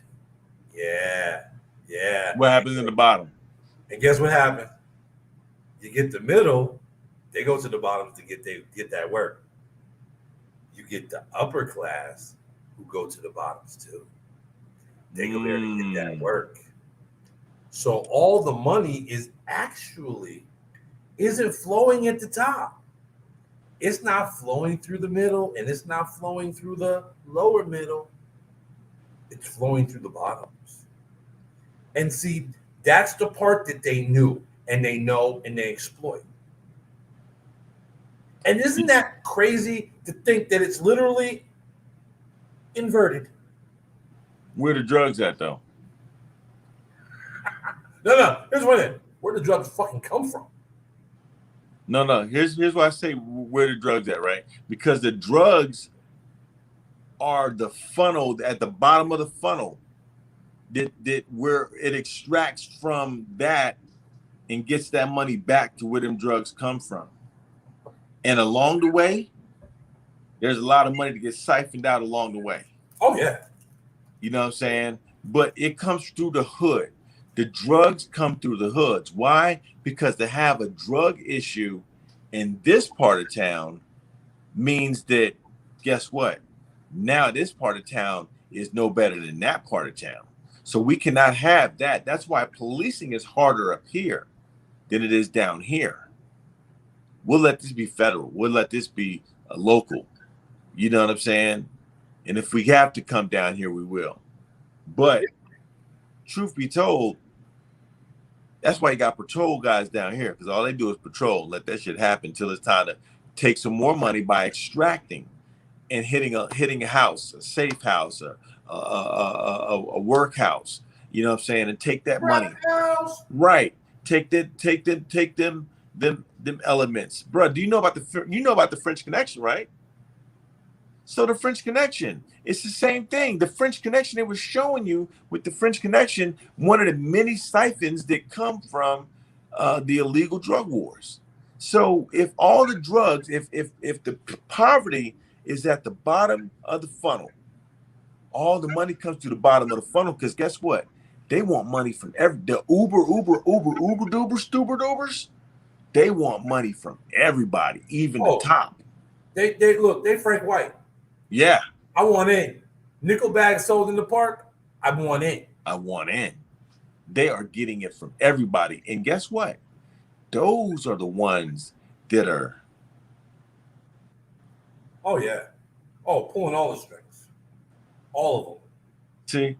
And so everybody gets caught up in the 9 areas of interaction here, from entertainment all the way to religion. You know what I'm saying? They get caught up on the 9 aspects of what's happening over here. They don't realize that it's all being siphoned from everybody to something else. That's why I say there's something else, bro. I know there's something else. And they're not going to sit up here and tell me that there's not something else, because if you want to start talking about what aliens really are, it's motherfuckers coming down here to check on shit. They coming down here to check on some things. Like, I got to go check the safe house, man. You got to go check the safe house. Yeah, I got to go to Earth and check the safe house. Shit. That means I got to travel 10 light years, man. By the time I get back here, man, you might have moved. You know what I'm saying? It's like, but 10 light years ain't none of them. It's like, I'll be back tomorrow. But it just means I got to take a day out. You know, for alien, it's like, I got to take a day out and go to Earth. You know what I'm saying? Get some shit straight. Come on back. All right, man. Be safe down there. They animals. Savages. Straight, unevolved savages. Oh. Yo, that's who's playing us all, man. That's who the fuck is playing us all, man. Well, look. There's a master plan, and I'm gonna be honest with you. I really don't know if man could have come up with such an elaborate plot without it. No. Because here's what science has proven.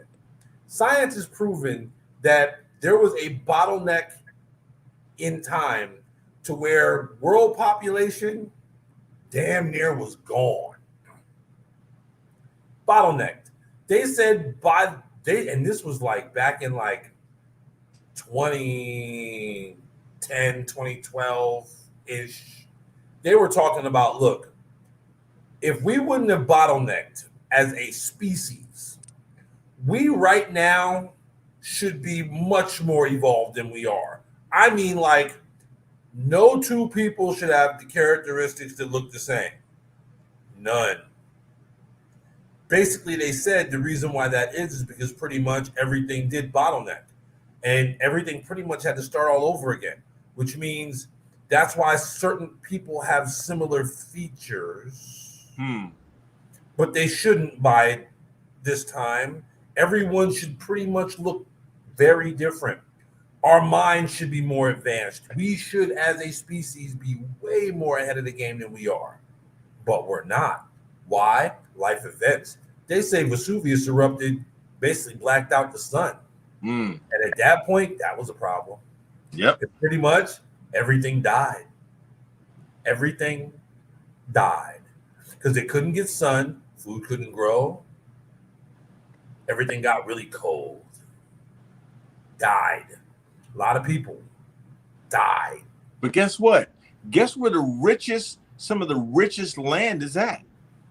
Around There. volcanoes. Oh, that's For that same reason. The thickest, luscious jungles are around major bodies of water and volcanoes. Oh yeah, facts. Man, so it's like, man, that's why I say it's like there's going to come a point where business is such a part of life, like being social is such a part of life, that, you know what I'm saying, like the two will become, and being spiritual is such a part of life, they're all mold together and become like a new philosophy thing.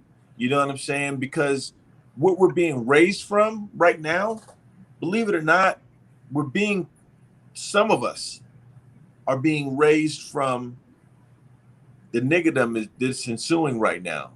And when I say niggerdom, I'm talking about worldwide niggerdom. You know what I'm saying? Like nigga shit, you know what I'm saying, that's going on right now. And many may think that I'm talking about that in the black sense, but no, it's all nigga shit all over. See, what they thought was a nigga was like, they didn't have a definition till they could attach the word nigga to something. And that's what they attached. That's what they made us. That's why they attached that word to us, because they didn't have a definition what they could use to be the total opposite of who they were, so they can make themselves look better, right? So what they didn't realize is that niggerdom would spread throughout everywhere in every country through the things that you were popularizing that we did. Hip hop made everybody niggas. Hip hop made everybody listen to hip hop niggas. So if you know what I'm saying, this group was nigga and they made music that everybody listens to and rocks out, even if it's Wild Thing. I don't care if it's you know what I'm saying, you name it. I don't care if it's right. I don't care if it's Please Hammer Don't Hurt Him. You know what I'm saying? I don't care what it is. You feel what I'm saying? I don't care if it's Humpty Hump. You know what I'm saying? Rest his soul. Rest all their soul. You know what I'm saying? Because it could be Heavy D. You know what I'm saying? It could be any of, you know what I'm saying? It was the Bum Diddly Diddly. You know what I'm saying? It could be anybody, bro. Because if whatever you liked in hip hop was based off some nigga shit. Well, again, seeing that we're going there with it, look, a lot of things are now coming to light, that a lot of inventions that people thought somebody came out with didn't. Like the movie that we reference a lot. It's called The Matrix. Now, the general public thinks the Wachowski brothers came out with The Matrix and wrote The Matrix. Uh-oh. No. They did not write The Matrix. They basically stole The Matrix and then got sued. And so it didn't go too public. They settled for a lot of money. Mm-hmm. Yeah. So, I mean, it's one of those things where... I'm going to stay on that topic. But there's many more like that, to where like a lot of things are coming out and it's just crazy. Sophia Stewart. Yes. Research yes. Sophia Stewart. What's going on, Jamie? What's going on, Jamie? I am from the smoke-filled mountains. Ah, nice. Oh, no, not nice. Smoke-filled. That means fires. That's not good. Wrong kind of fire. Fire. But yeah, so I mean, a lot of things are coming out and more things are coming to light when it comes to people taking ideas. Like, again, like, look, Nikola Tesla was robbed. Oh, man. That man was robbed. Marconi got him. Now, peep it. Edison benefited the most because he was the face. He basically sold his soul, Let's just keep that real. You know what I'm saying? And was like, oh, so I get to be the face of all his stuff. Just don't say nothing. Right. I'm from the home of General Electric, born and raised in Schenectady, New York, where the first General Electric was made. GE. We bring good things to light.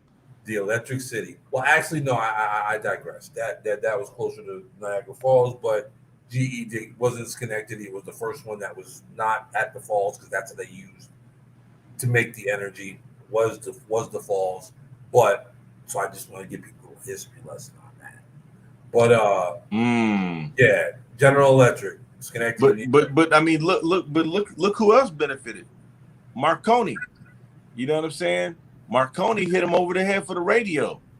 I mean, not for the radio, but for you know what I'm saying, for broadcasting radio shit. You know what I'm saying? I got to do more research on it, but you know what I'm saying, he got over. And then who else? Where did he go to? What electric company did he go work for? Not Westinghouse, but Tesla. Yeah, he went to Westinghouse. Was it Westinghouse? Okay, so he went there. You know what I'm saying? And they still hold a lot of rights to all of this stuff. I mean, dude. No, actually, Morgan shysted Westinghouse and got all that. That's right.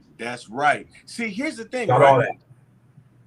All right, James. All right, brother. Enjoy your time up there, man. Enjoy the mountains. Enjoy. Man, that part. Westinghouse basically, he was playing hardball and didn't have enough money. And that's what made Edison the man, because Edison linked himself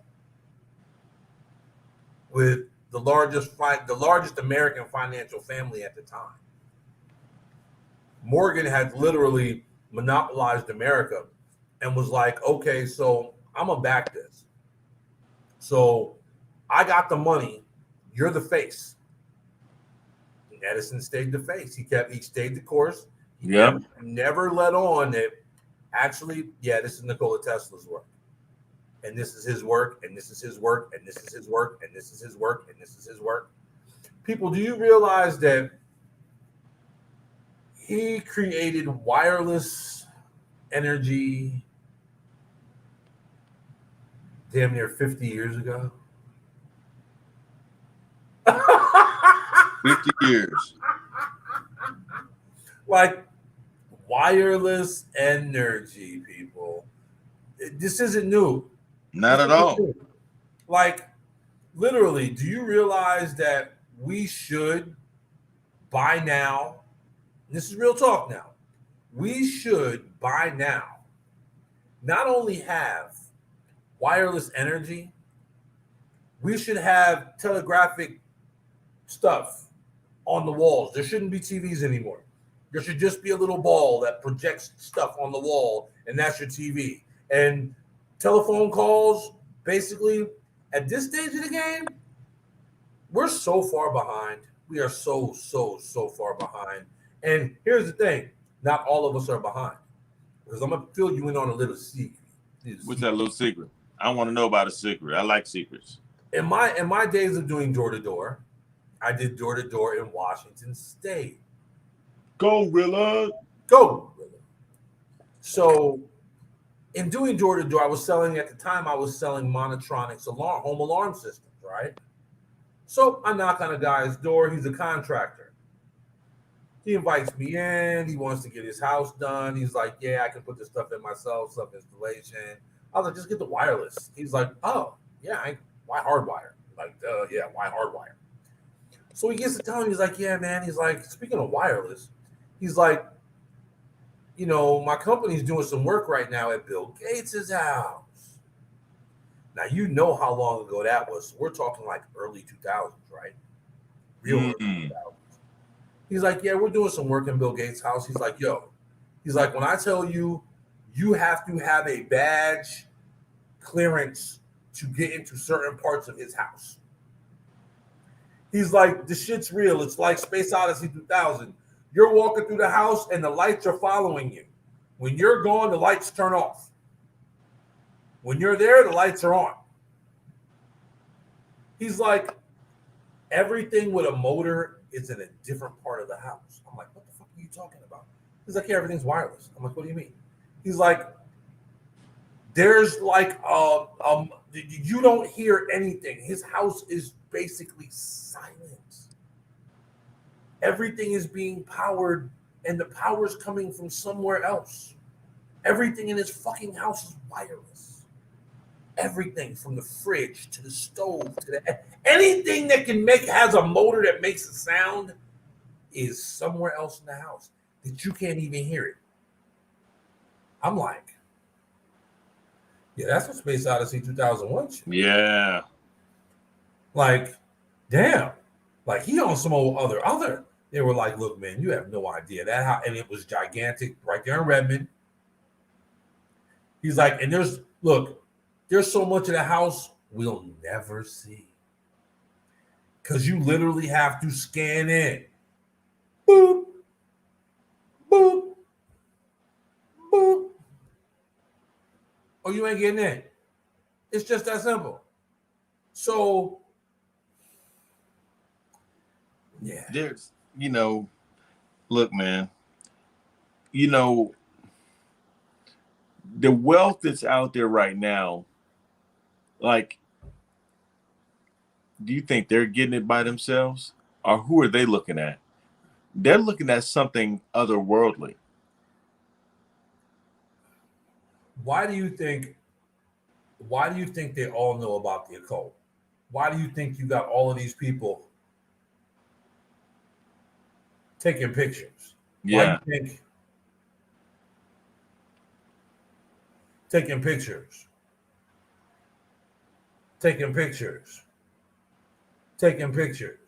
Yeah. Taking pictures. Why do you think that is? Taking pictures. It's they all know about the occult. They all know about what they've told everybody are the dark arts. So they told you that it's dark, it's taboo. So you'll stay away the fuck far away from it because Hold on. Wait a second. See, a couple of things that you just said, and I'm glad you said it so effortlessly. But that's the way that is being misused because it's not being used by the right people, and two, it's being used against everyone. It's being misused. Let's leave it at that. Because you said the dark arts, dark people. All right, there you go. That's where your dark comes from. Okay, but then you said it's the arts, which we all know art is really craft. That's where you get arts and craft, right? So craft work was to do the same thing. It was to work on practicing, mastering how to do certain things. Okay, that's your craft. Basketball is it's an art for some, but it's a craft for others. You know what I'm saying? So, but then you said the other part was, oh, give it to me where you said it. You said the dark arts, and then you said the occult. You know what I'm saying? The occult means to be right. It doesn't mean it just means things unknown. And so don't do their homework. Right. They got all that stuff from us because and turned around and made it look bad to us, so we don't even tap into it. Now, when I'm saying the average person is going to think I'm talking about a group of people like the white people. No, it's not the white people. Once again, this is the sinister plan that goes beyond them. You see what I'm saying?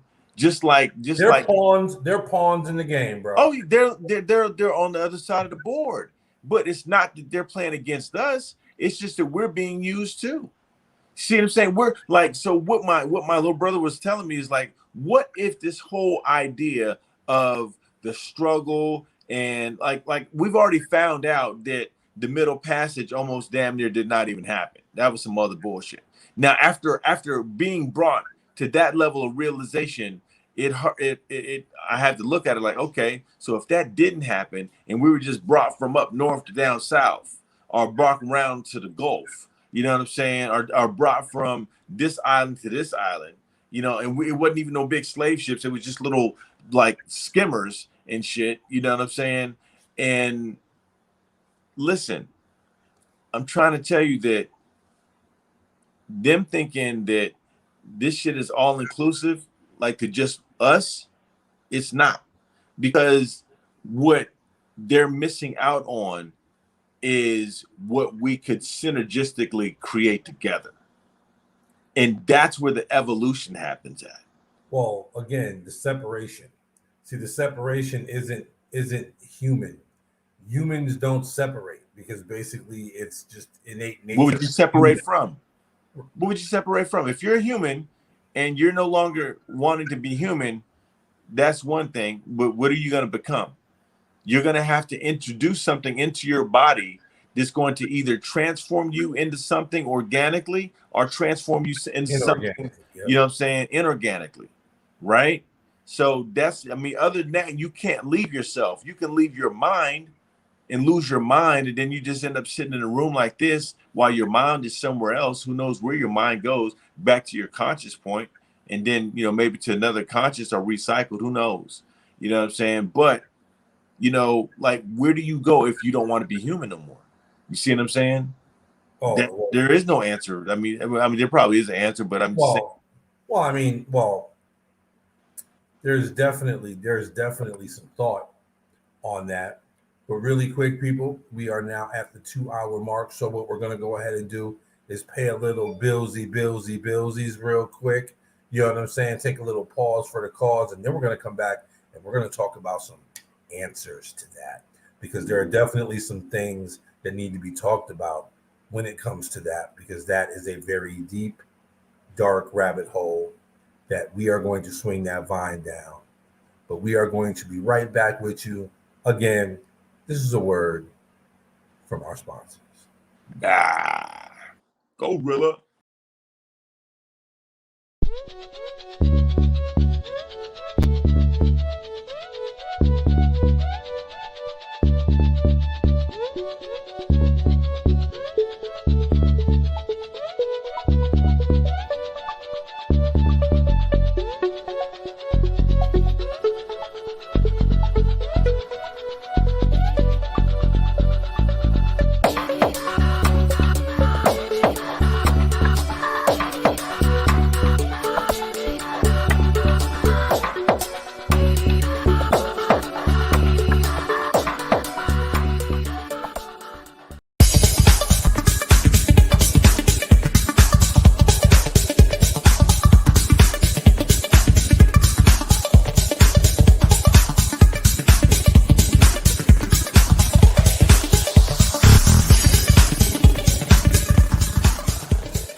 Yeah. So I was kind of grooving with the beat there when you saw me. I was just like, mm-hmm. But yeah, man. I mean, oh, thank you for staying with us, people. This is the extended, hyper, super duper extended remix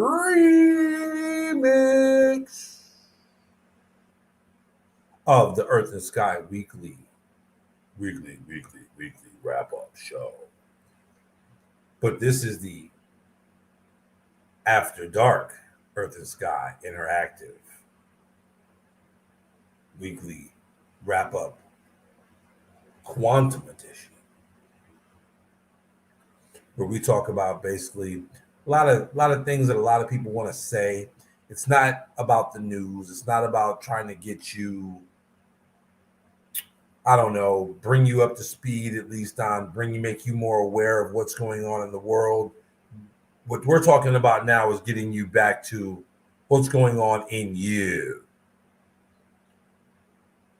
Things that we think about, things that we've done, things that we've been a part of. Again, we're sharing with you our discussions that me and Earth have had for 21 years, over 20 years, basically. 21, could be going on 22 years. We've been doing the damn thing. And that's just how we roll. So with technology, we now invite you into our conversation. So let's get back to the conversation. if this struggle that we're told about, like they say that we're getting murked over here, murked over there.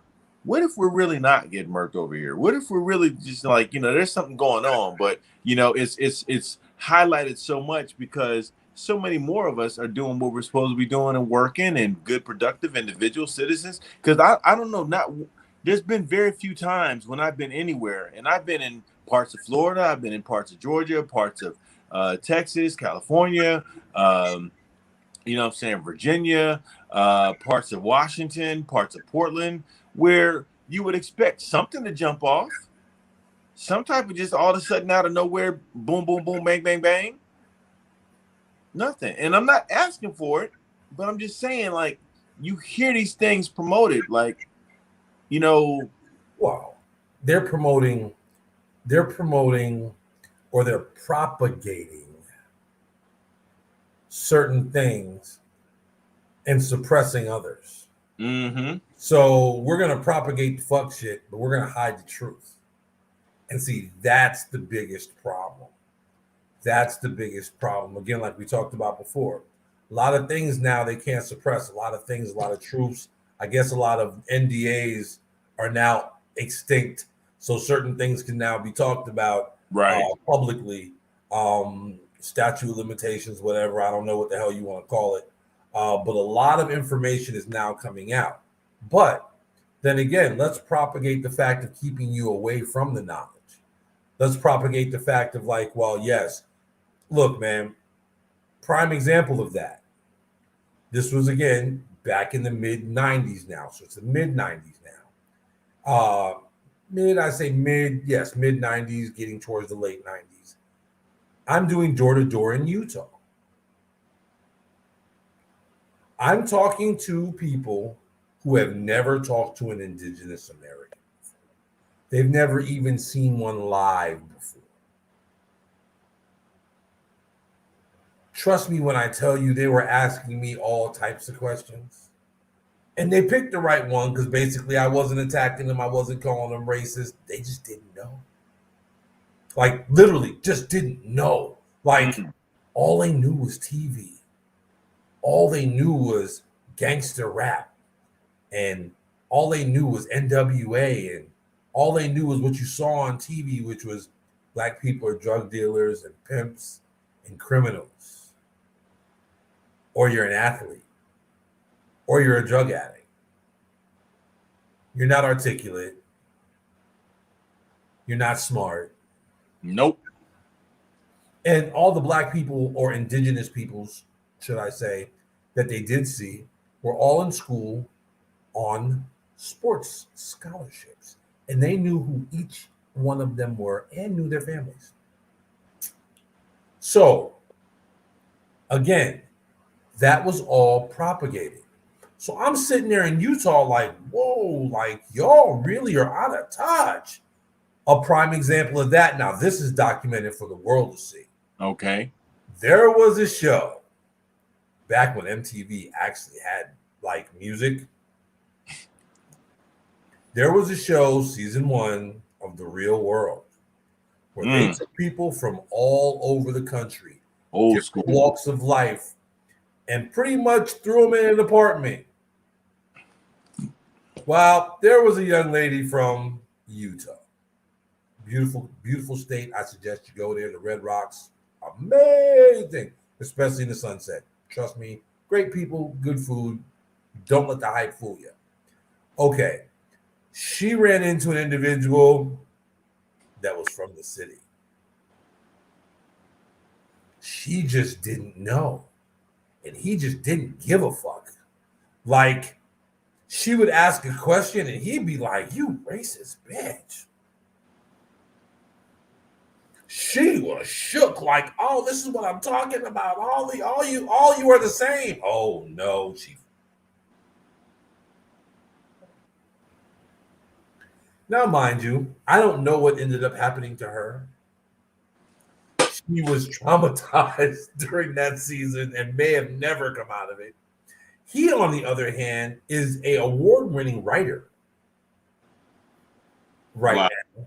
doing his thing. Do you see what I'm saying?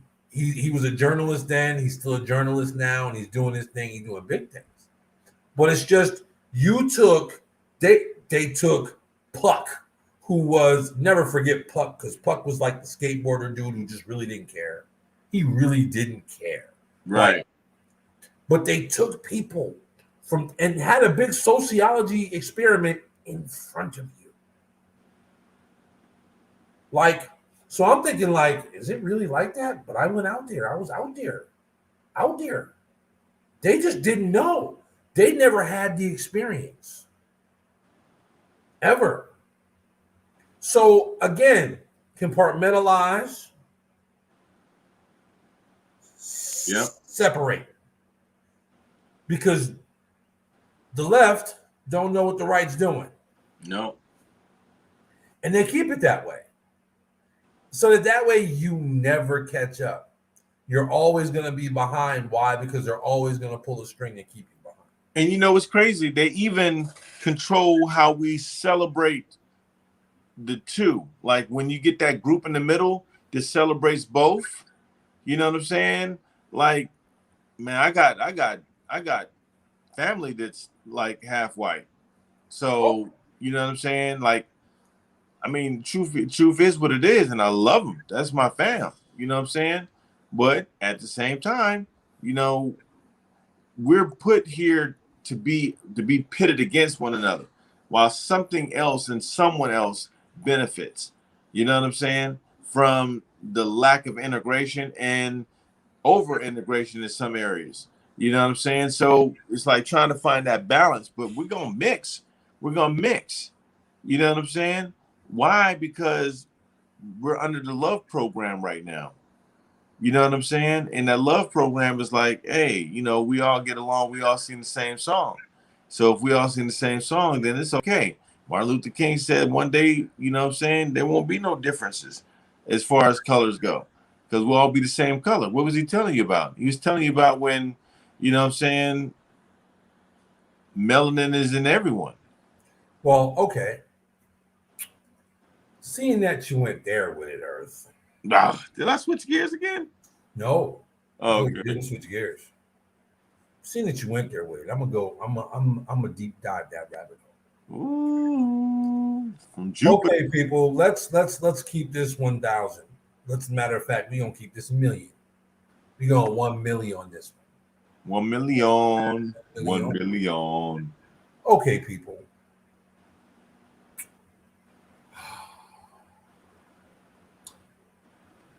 If white people truly had no melanin, you'd see through them. Facts. White people have melanin. A little bit. Enough to keep them fucking translucent. See, everybody thinks that you have melanin, that you got to be darker skin.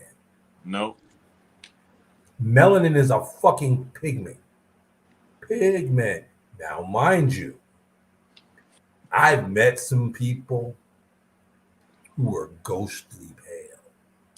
When I say ghostly pale, I mean to the point where, like, at night, you don't need any lights on in the crib. You just need them to put on a pair of shorts and a t-shirt because they glow.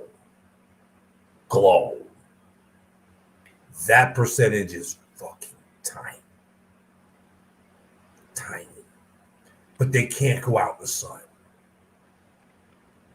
because they don't have any pigment. Why do you think they can tan? Because they have some pigment. If you didn't have pigment, you could never tan. Why do indigenous folks tan? Because we have melanin. We have pigment, just like they do. Theirs is just way smaller. So again, if you're looking at the original, okay, and if everything came from the original, that means you got it too. So all of you wannabe people who don't like indigenous folks, black, negras, down south, that's just as crazy. That shit just, negra, dog, that had me rolling. Like, Like being a northerner, that really had me fucked up in the head. I'm just like, when I lived in Mississippi, I was like, you niggers. I'm like, did you Yeah, they just called you that, you nigger. like, do you do, do, do you know the truth? Like, We're offending somebody out there. We're offending somebody. I'm sure of it. like, Sure of it. dude, that had me like, I literally had to step back and be like, he don't know. Like, he really don't know. Like, again, compartmentalize and separate. Because it's like, dude, you're not one of the really small percentage with no melanin, no pigment at all. That's a very small percentage, bro. Very small. And that's damn near remotely a health condition.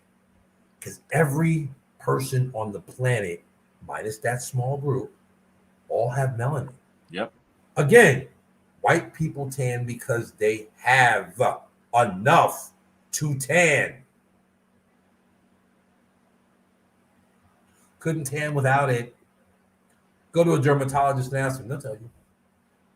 They'll tell you. Yeah. So that's why I said when you went down, when you was talking about, I'm like, oh. But of course, the indigenous want to be the indigenous, and we're the only pigmented people. Well, But I mean, then you have brown, you have deeper shades of black, different shades of brown. There's different shades of yellow. have you ever wondered? I mean, you have to have wondered why indigenous people do well in more tropical climate areas, and then why, you know, even for it. they can survive in other climates, but you know they predominantly will be in those areas because it's conducive to their condition. As well, when you go to the winter, snowy like Greenland, Iceland, you know what I'm saying, Antarctica, Any of your Nordic spots. yeah, Nordic spots, yeah, we'll call it that, the Nordic hairy right people. Yeah, with thicker skin, you know what I'm saying, because it's acclimated towards insulating them, so there's more insulation. Yeah, more sun. It reflects the it reflects a little bit of sun that there is, and that's perfect for their condition. They thrive well there. See, that is just who you are. But here's the thing: money and politics change everything. Money and politics change everything, because when there's a set value, like if this group never went out of this area, then they don't have any money. They just trade with each other. Then that's all they do. To them, that is their form. That's their market. That's their currency. You know what I'm saying? You know who makes what, who has what, and everybody makes enough of what everybody else is gonna need, and then something to trade, right? So what happens when you get like everybody all on the same, like we all do the same thing? Like now you got to create something different because you're exporting everything that you've got, so you can feed off of that, and then you can get something back for it, because everybody does the same shit. You ain't got nothing else to lean on. You know what I'm saying? Like, you know, you do lighting, I do lighting, we do lighting, he does lighting, she does lighting. We're the best lighting in the world. So that's our export, is lighting, because we can't survive off of lighting alone unless we're beings of light, which, you know, if you're there, then you're there. That's a different story. But there's gonna be ways that we have to look at, like getting together. It's like everything that is for them is different for us. I mean, we are on this thing where we want to be hillbillies. Let hillbillies be hillbillies. Let rednecks be rednecks. That's not a bad thing. Let Hicks be Hicks. You know what I'm saying? Let them be who they are, because that's who they are. Stop trying to be around them. Right.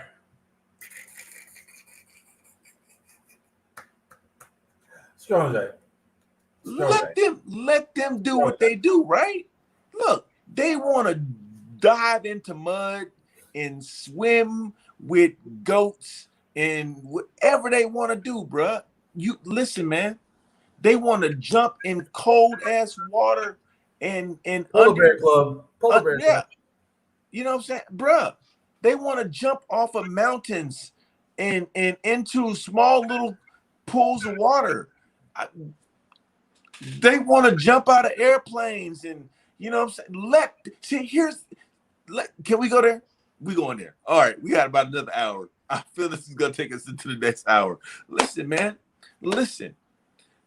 I have white friends. I love my white friends. I've got white villas. I love white villas. That's not the problem. The problem is there are going to be things that we can get together on. And this is what we do together. Cultural differences. Cultural differences. But when it comes to some stuff that him and his comrades do, when ain't nobody else around, my hands off on that one, bro. I'm not associated. Dude. I'm not affiliated. You see what I'm saying? But that's real. See, I'll take it even deeper. I know killers. Oh, yeah. I know cats that will lay you down as quick as you say the wrong word. I know dudes that'll do it just for the just for the fun of it and not for the money. Buy him a lunch, buy her. I know these types. But what I'm trying to say is I don't choose to be around him like that. See, I know I'm smart.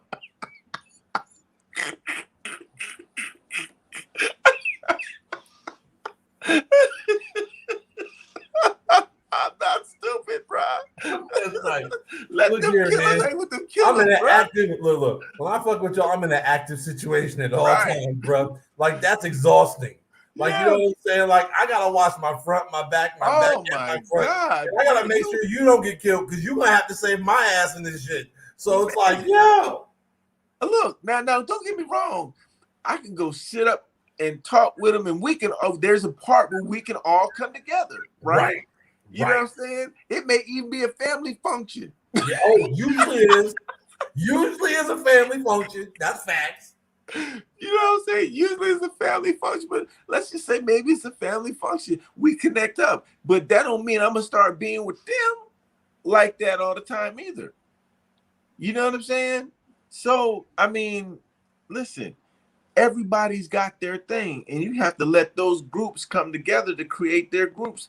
But here's the thing: when you want to overtake my group, when you want to go against my ability to, you know what I'm saying, be a part of a group and be unaccosted and unchallenged, that's a problem.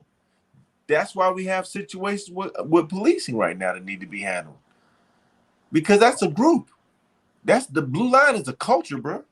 Yeah, but again, you also look at it. Everything pretty much as we now are coming to the reality of everything pretty much is a program that is programmed to do a certain function. Again, we are old enough to know it wasn't always like that. So you've got the largest generation ever birthed who thinks that that's all it ever was. Because basically when they watched the stuff that happened back in the day, they saw the violence and the this and the that and the cops beating people, right? And then what do they show again? They fast forward to today with, the cops beating people, killing people, shooting people. So all they know or all they've been shown is violence. Dude, look, I'm gonna let y'all in on another little secret. When I was coming up, pretty much as long as you didn't kill nobody, the cops told you to go home. Right. Go home. As a matter of fact, you need a ride home, and you was like, hell no. Yeah, because you knew if you went to the crib, got out of a cop car, your ass was getting jacked up in front of the cops. Straight up, you was gonna get your ass beat from the time you stepped out the cop car to the house, in the house, to your bed, beat senseless. Your best bet was as soon as you got out that bitch, hop right back in it. Yeah, take me to jail. Just go ahead and take me to jail, bro.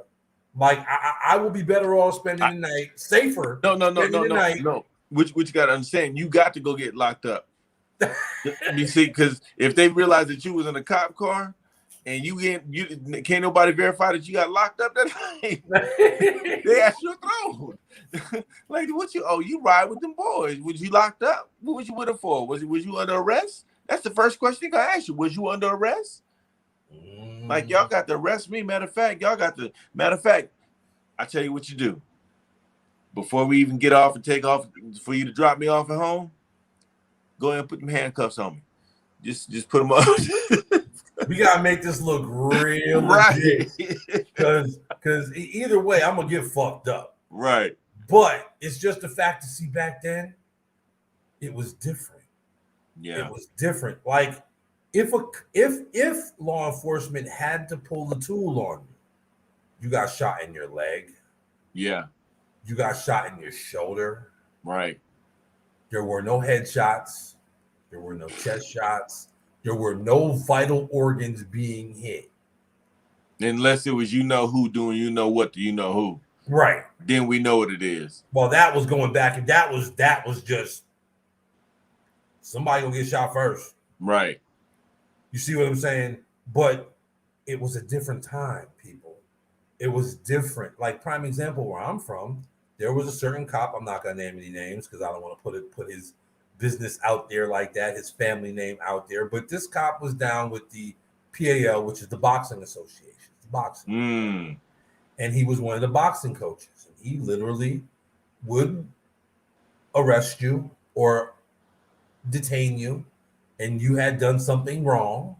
And he would say, look, we can do a fair one. You beat me, I'll let you go. If not, you're going to jail with ass whooping. In the middle of the street. And he would take off his belt.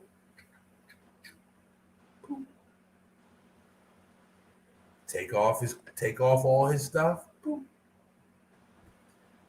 And I watched him wear dudes out. Now, these are dudes who thought they had hand skills. My man's a boxer. It's different. Street different. He's like with the hands. My man, and now you're going to jail fucked up. But there was no guns pulled. There was no riot gear. Nobody jumped the cop. The cops didn't jump anybody. Now, mind you, corrupt is corrupt. Let's not intertwine the two here. Because some of those same dudes would, instead of taking the drugs from the drug dealers, they would take the drug dealers' money. Why would you take the drug dealers' money? Because the drug dealer probably I can actually say back then, probably about 70% of the time, you got front of the pack.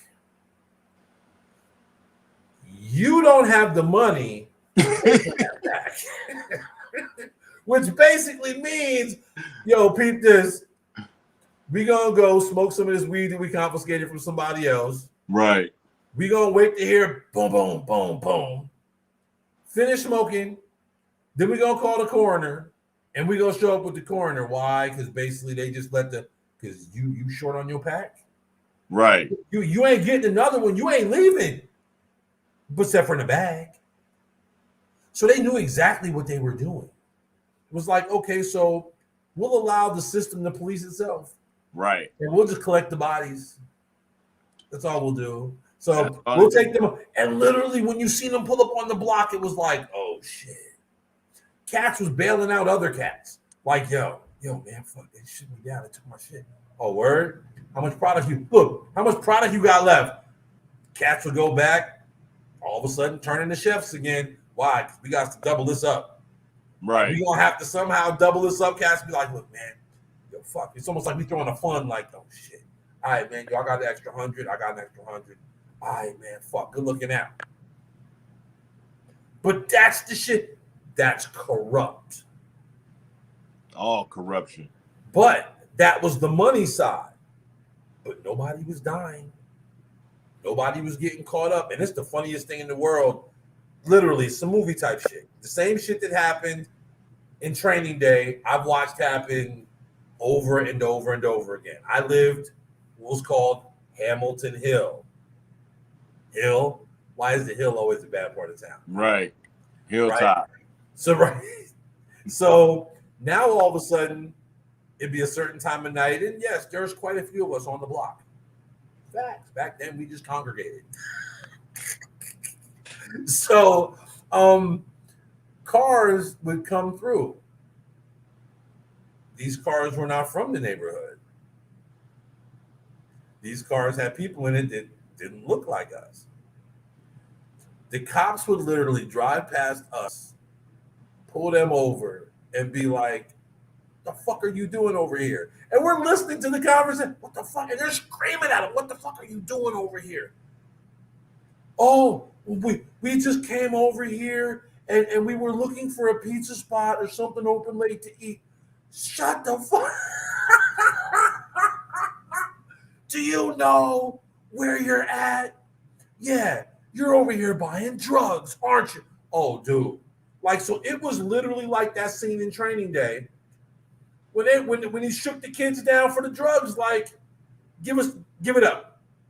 We know you cop something over here. Give it up. We'll search the car. Right. We know you got it because you shouldn't be here. We know all the people around here. You know all the cars around here. It's 1:30 in the morning. What are you doing here?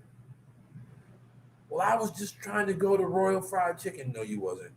Royal's 8 blocks that way, homie, and you didn't come from that direction. We've been sitting over there in that parking lot. That was back in the day. Right. You see what I'm saying? But again, nobody got shot. Nobody got beat up. Come on, man. None of that. Cops would roll up on you, and it was like, all right, cool. You knew shit was fucked up. I got pulled out of a store. Now, mind you, I get pulled out of a store with 2 other dudes talking about there was a shooting, and y'all fit the description. All 3 of us look different. But that had to occupy time. Right. They had to occupy some time, make it look like they were doing something. Because basically, they didn't catch you, did they? People was driving by like, yo, what the fuck are they got them for? But we didn't get beat up.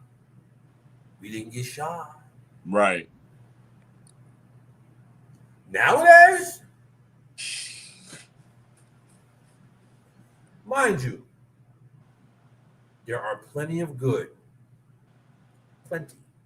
Unfortunately, when the bad gets bad, it's real bad. And the shootings have always been happening. I'm here to tell you people, they've always happened. The beatings have always happened. Always happened. Taking the long way to the station has always been a thing. I promise you that. Since back in the days with buggies and horse and carriages and shit, taking the long way. Yes. Yes. Willie Lump, where you think he got his lumps from? The lumpy man. You The lumpy man can, because he takes it up and beats your ass real good. You heard. But see, this right here. The equalizer. So we think. Now, no. Now it's just televised. Now it's in your car. You got your dash cams. Everybody got dash cams now in their cars, mind you. You got cell phones. People are the news now. So it's not like the shootings and the beatings and the killings weren't going on. They've always been going on. But there wasn't a reporter around to report the news. Now everybody's a reporter now. So now everybody can just pull one of these chumpies out. Boom. I got it. I got it. Okay, so you're trying to tell me only one person had a phone out when George Floyd was getting choked. One. All we saw was 2 different angles. 2 different angles. So you're trying to tell me, out of all the people that witnessed that, only 2 people had cell phones? the two. For this event, nobody else was watching this. Come on, dude. This is the digital era. People pull over to the side of the road to rubberneck somebody who got pulled over, especially if it's getting loud and they feel there's going to be a little fracas. First thing you do.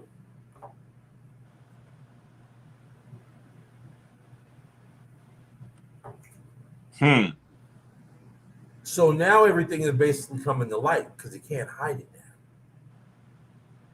You can't hide it now. So you're trying to tell me that, like, basically they went around to all the people that were standing there watching this happen and they confiscated their phones, but the one young lady who had the perfect view, who was lined up perfectly, who got all of it, who basically was going up and down with the. So basically, she was like, "I'm gonna show him. I'm gonna show him." Right. See, here's my thing, right? Here's my thing on that. I think when these things happen, the people that capture them, they're not always just passerbyers. No. But this is How where did I I need know you you to be was about to jump down that damn rabbit hole? at. Here's where I need you to be at.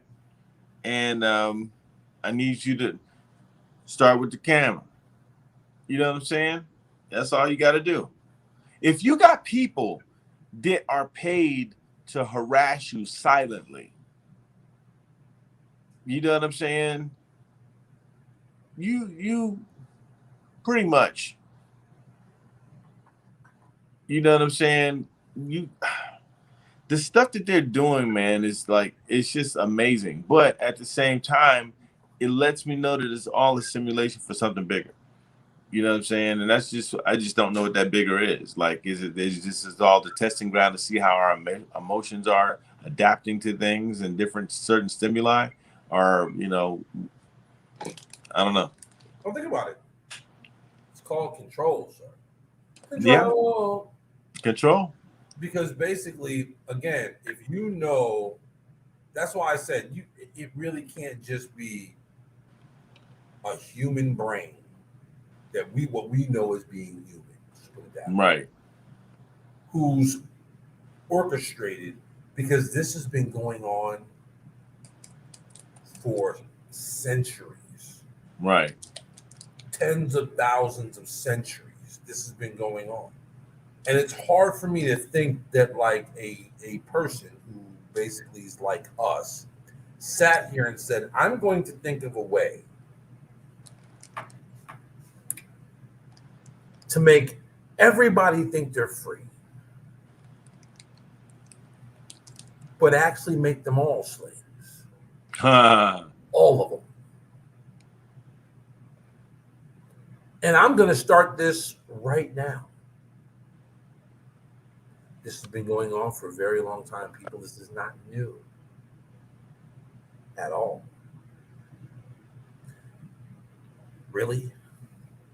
I don't think, again, going back to the occult, going back to these groups of people who know things, who know the dark side of things, as we were told it was dark. Right. Although certain things came from a dark religion that was told that was dark, but then again, they robbed damn near half of it and said it was okay because we changed a couple words up, you know what I'm saying, and we took out this symbol and put that symbol in it. Right. That's a completely different Oprah. I'm not going down that rabbit hole right now. But you know what I'm saying? I mean, it's all about control. It's all about being able to manipulate people. Again, we are energy in motion, emotion. Emotion is energy in motion. You see what I'm saying? That's why stoic people don't move a lot, do they? Because their energy is not in motion.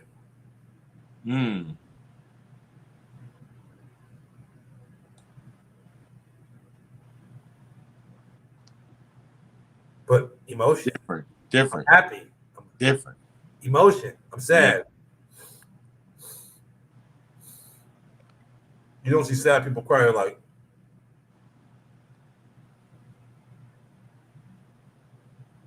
or happy people like.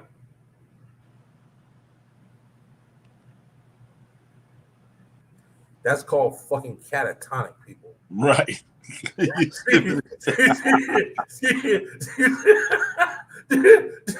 you see what I'm saying? Like, energy is.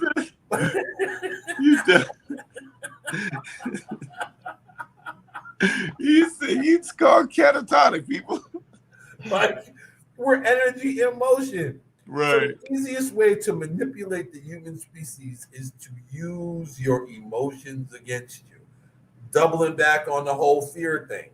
All the heroes, you're going to have to go through this. But to go through that, you're going to have to go through what you're afraid of. It's your emotions that you're afraid of because you're afraid to truly feel. And again, they realize that. If they can't get you in your emotions, they'll threaten you with death. Yep. So what card have they played now? They've shocked and awed people to death. At this point, it's just like, whatever, man. Mask, no mask, let's have a party. Fuck it, who cares, right? Oh man, bro. What? Well, wait. Here's the thing, right? Go You ahead. should have known. You should have known once they got him off, it was gonna be hell in a handbasket to get him back on. No, they do. Again, problem, reaction. Reactions, solution. They already knew what was coming. They already knew, like, we can, okay, look, we can bully everywhere else in the world. Why? Because it's set up that way. Their systems are set up that way. Why do you think we're the land of milk and honey? Why do you think anything goes over here? You want to come over here, don't you? Yeah, you do. Because you can sin, and you Right. can fornicate, and you can sell your drugs, do your drugs. Nobody gives a damn. Try that in your country. See what happens. You can come over here and rob, cheat, steal. Try that in certain countries. They cut your fucking hand off. What hand did you touch it with? They're killing you off over there. They're killing you off over there, man. They ain't playing them same games over here. I mean, over there. Over here? The games we play over here, they're not playing over there. No. We are allowed literally to run amok. And I tell people this because I'm old enough to realize it. You heard? Right. The last real president that we had was Jimmy Carter. Because, see, y'all need to look this up. There was a hostage situation. And this is the first time cats that ran up on a plane full of Americans. And they said, we're holding this plane hostage. And they went back and forth for a little bit, and then the president had to step up, and the president was Jimmy Carter at the time, and Jimmy Carter said, yo, check this out. We don't negotiate with hostages.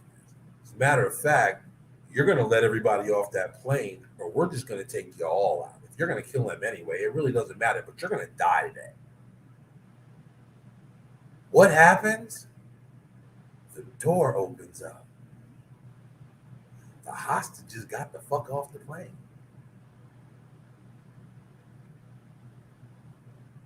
Isn't that wild? Isn't that a crazy thing? Like, if you want to die, I can help you do that. Like, and if you're gonna kill them anyway, basically, okay, so they're already dead. So you're gonna go too. You got a choice to make. You can live. See, again, threatened with death. Yep. It's real. That's how you know when cats ain't scared to die, that's a dangerous person. Yep. That is a dangerous individual. Because basically it's like, I ain't a part of no religious sect. I ain't a part of shit. But I tell you what, I ain't afraid to die. Uh-oh. What can I threaten you with? Why do you think Spartans were so raw dog? Oh, I want a glorious death. like, dude, I hope I meet somebody who can kill me. Like, I want you to kill me. I want to go to battle and I want to die on the battlefield, but I want a glorious death. Glorious. I just want you to take your sword and just Because if you can beat me, I did my part. People don't read between the lines and think how deep that is.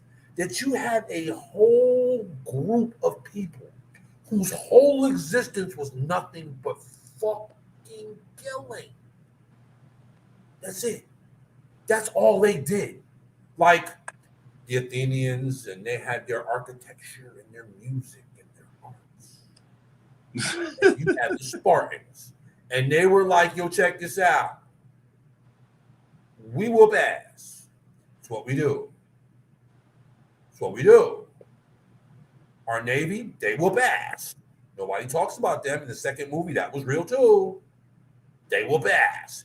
You're trained to fight from the time that you are little, or you die. Mm-hmm. Other countries get it. That's why when you reach a certain age, you can carry a gun. You get one. You learn how to fight. You learn how to shoot. So by the time you turn into a teenager, you're basically a fucking killing machine. Kind of sounds like Sparta, don't it? A little bit. Just a little bit. And when you run up on them, what happens? You kick your ass in a hole. Just like Leonidas kicked Tommy in the hole, like, oh, obviously he don't know where he at. He found out. Shit, you know what I'm saying? That motherfucker found out the right way, too. This is Sparta. That motherfucker put that foot up, boy. That was look. That was a scene that would never be forgotten out of all the cinematic memories. Is that motherfucker getting his ass kicked down? I mean, I don't know if I'd want to be remembered for being the motherfucker who got kicked down the hole and goddamn 300. Like the abyss. The abyss. He got kicked into the abyss because, dude, that was just a bottomless pit. Like he just kicked it, and then they all got kicked. Like, oh no. If he goes, y'all came with him, so you're going too. Right. Y'all leaving today. So if y'all thought that y'all was gonna run up in here, talk some smitty smack, y'all was gonna learn today. Yeah. My man was like, where's my messenger? Right. He never returned. Like, to think that, like, that's what made them such an elite group. That's what makes groups of elite fighters elite. Because it's like, look, okay, I'm okay with dying today. Are you okay with dying today?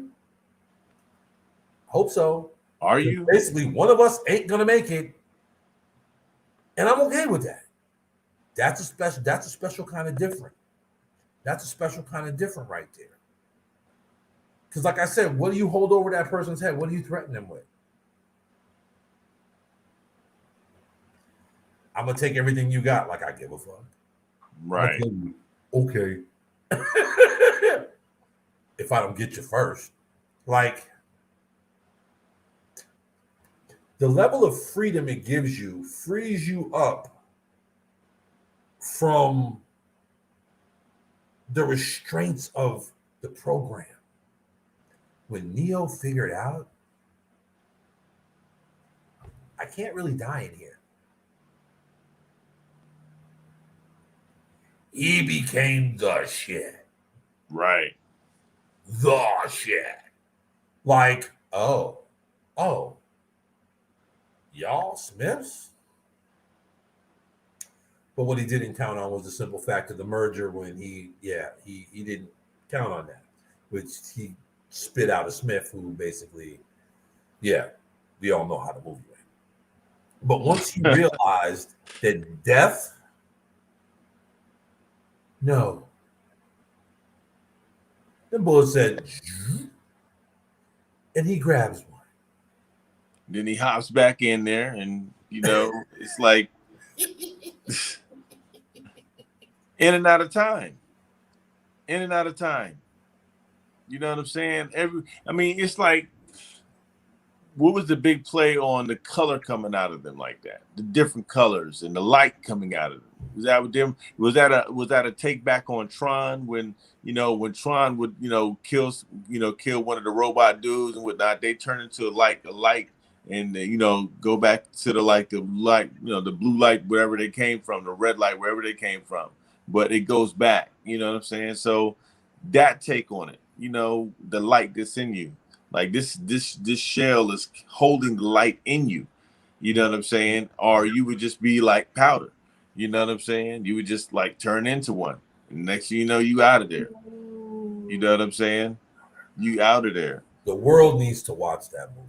Yeah, They need to have a world screen that's just in the sky that goes across the planet, and they just need to play that movie. You know what they need to play that movie? I don't know which one they need to play first, but they need to play Powder and probably Powder second, but they need to play Lawnmower Man first. You play them two movies right there, man. You see the good side and the bad side of like the same, like Ooh, and you know what movie brings up, because you got to have a 3, you got to have a trilogy, right? What's that? What movie brings up the rear? That movie with Leonardo DiCaprio. What was it? Perception. Perception, yeah. Bruh.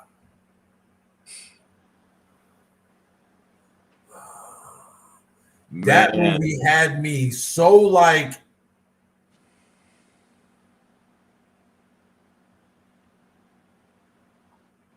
Yeah.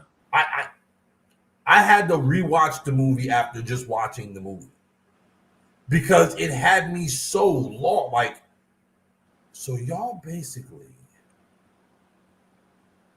put yourself under and then went deeper layers of it,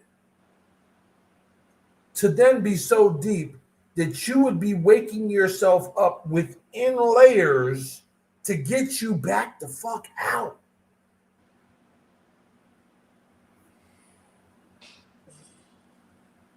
So when are we gonna time the kick? Okay, the kick is timed here. Okay, no problem. To have somebody sitting there watching your bodies, making sure that your IV is straight, making sure your body is good to go. Right. While you're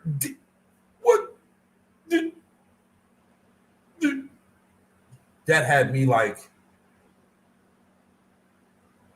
Yeah, that's one of his finer pieces, man. One of his finer pieces. Oh, Leonardo, boy. I'm telling you, that's what I'm saying. You look at all the movies, man. It's just like, there's if you start looking at the television with your eyes wide open instead of eyes wide shut, you know what I'm saying? Eyes wide shut. You know what I'm saying? Yeah. That's a deep movie. Right. You know what I'm saying? Look, if you're going to play that movie, make sure the kids are in bed. Yeah, for real. Man, we got to call it, man. But, yeah. I mean, we're about to hit the 3-hour mark. Yes. Three. Yeah, let's go ahead and kill that last 7. Because, so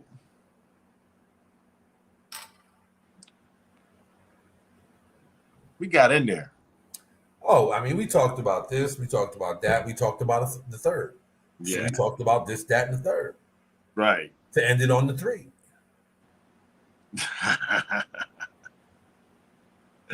Man. Hey, as we always do, though. But I tell you one thing, man. It's like I'm going to have fun chopping this up.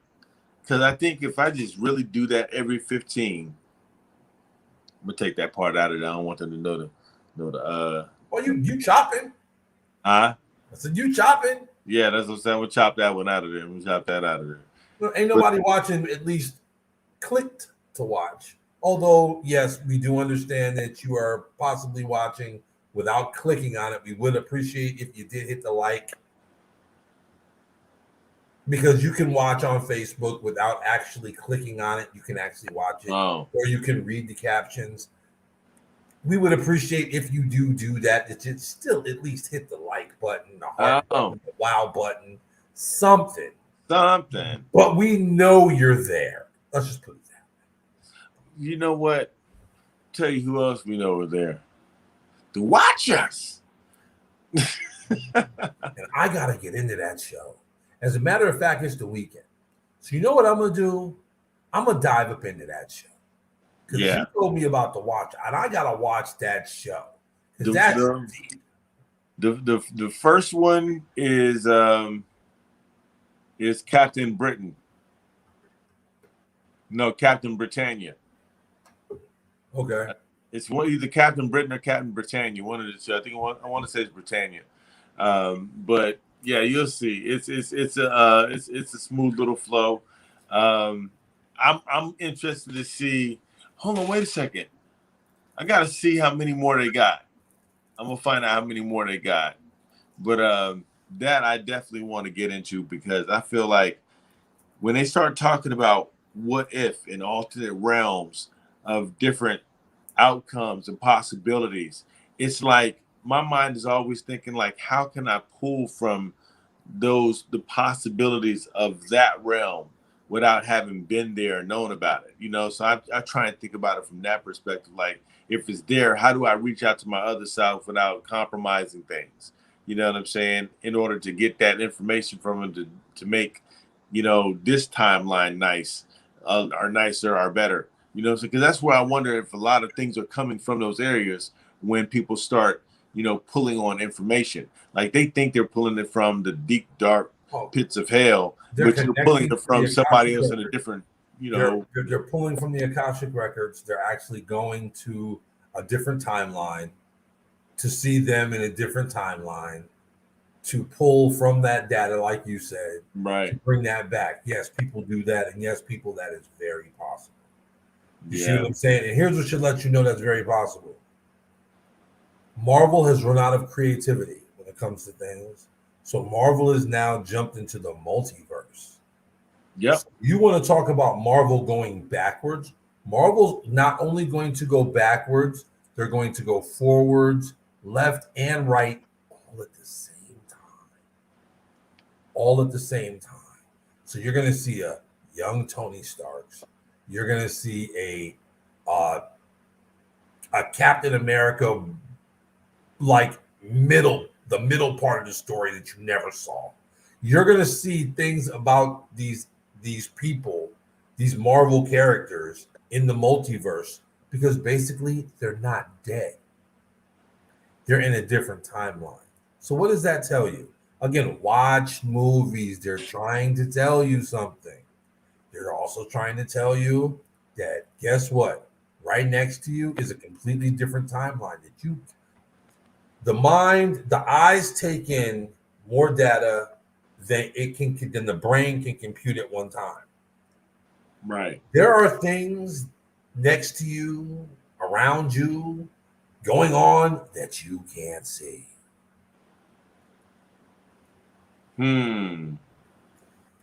So, just saying. That's my parting shot, by the way. I said that's your parting shot. I love it. Yo, man, they have no idea what's happening. This is Earth and Sky. Quantum After Dark. Oh, interactive. Yo, that's why I say it's like now I'm gonna tell you what would have like took that to the next level.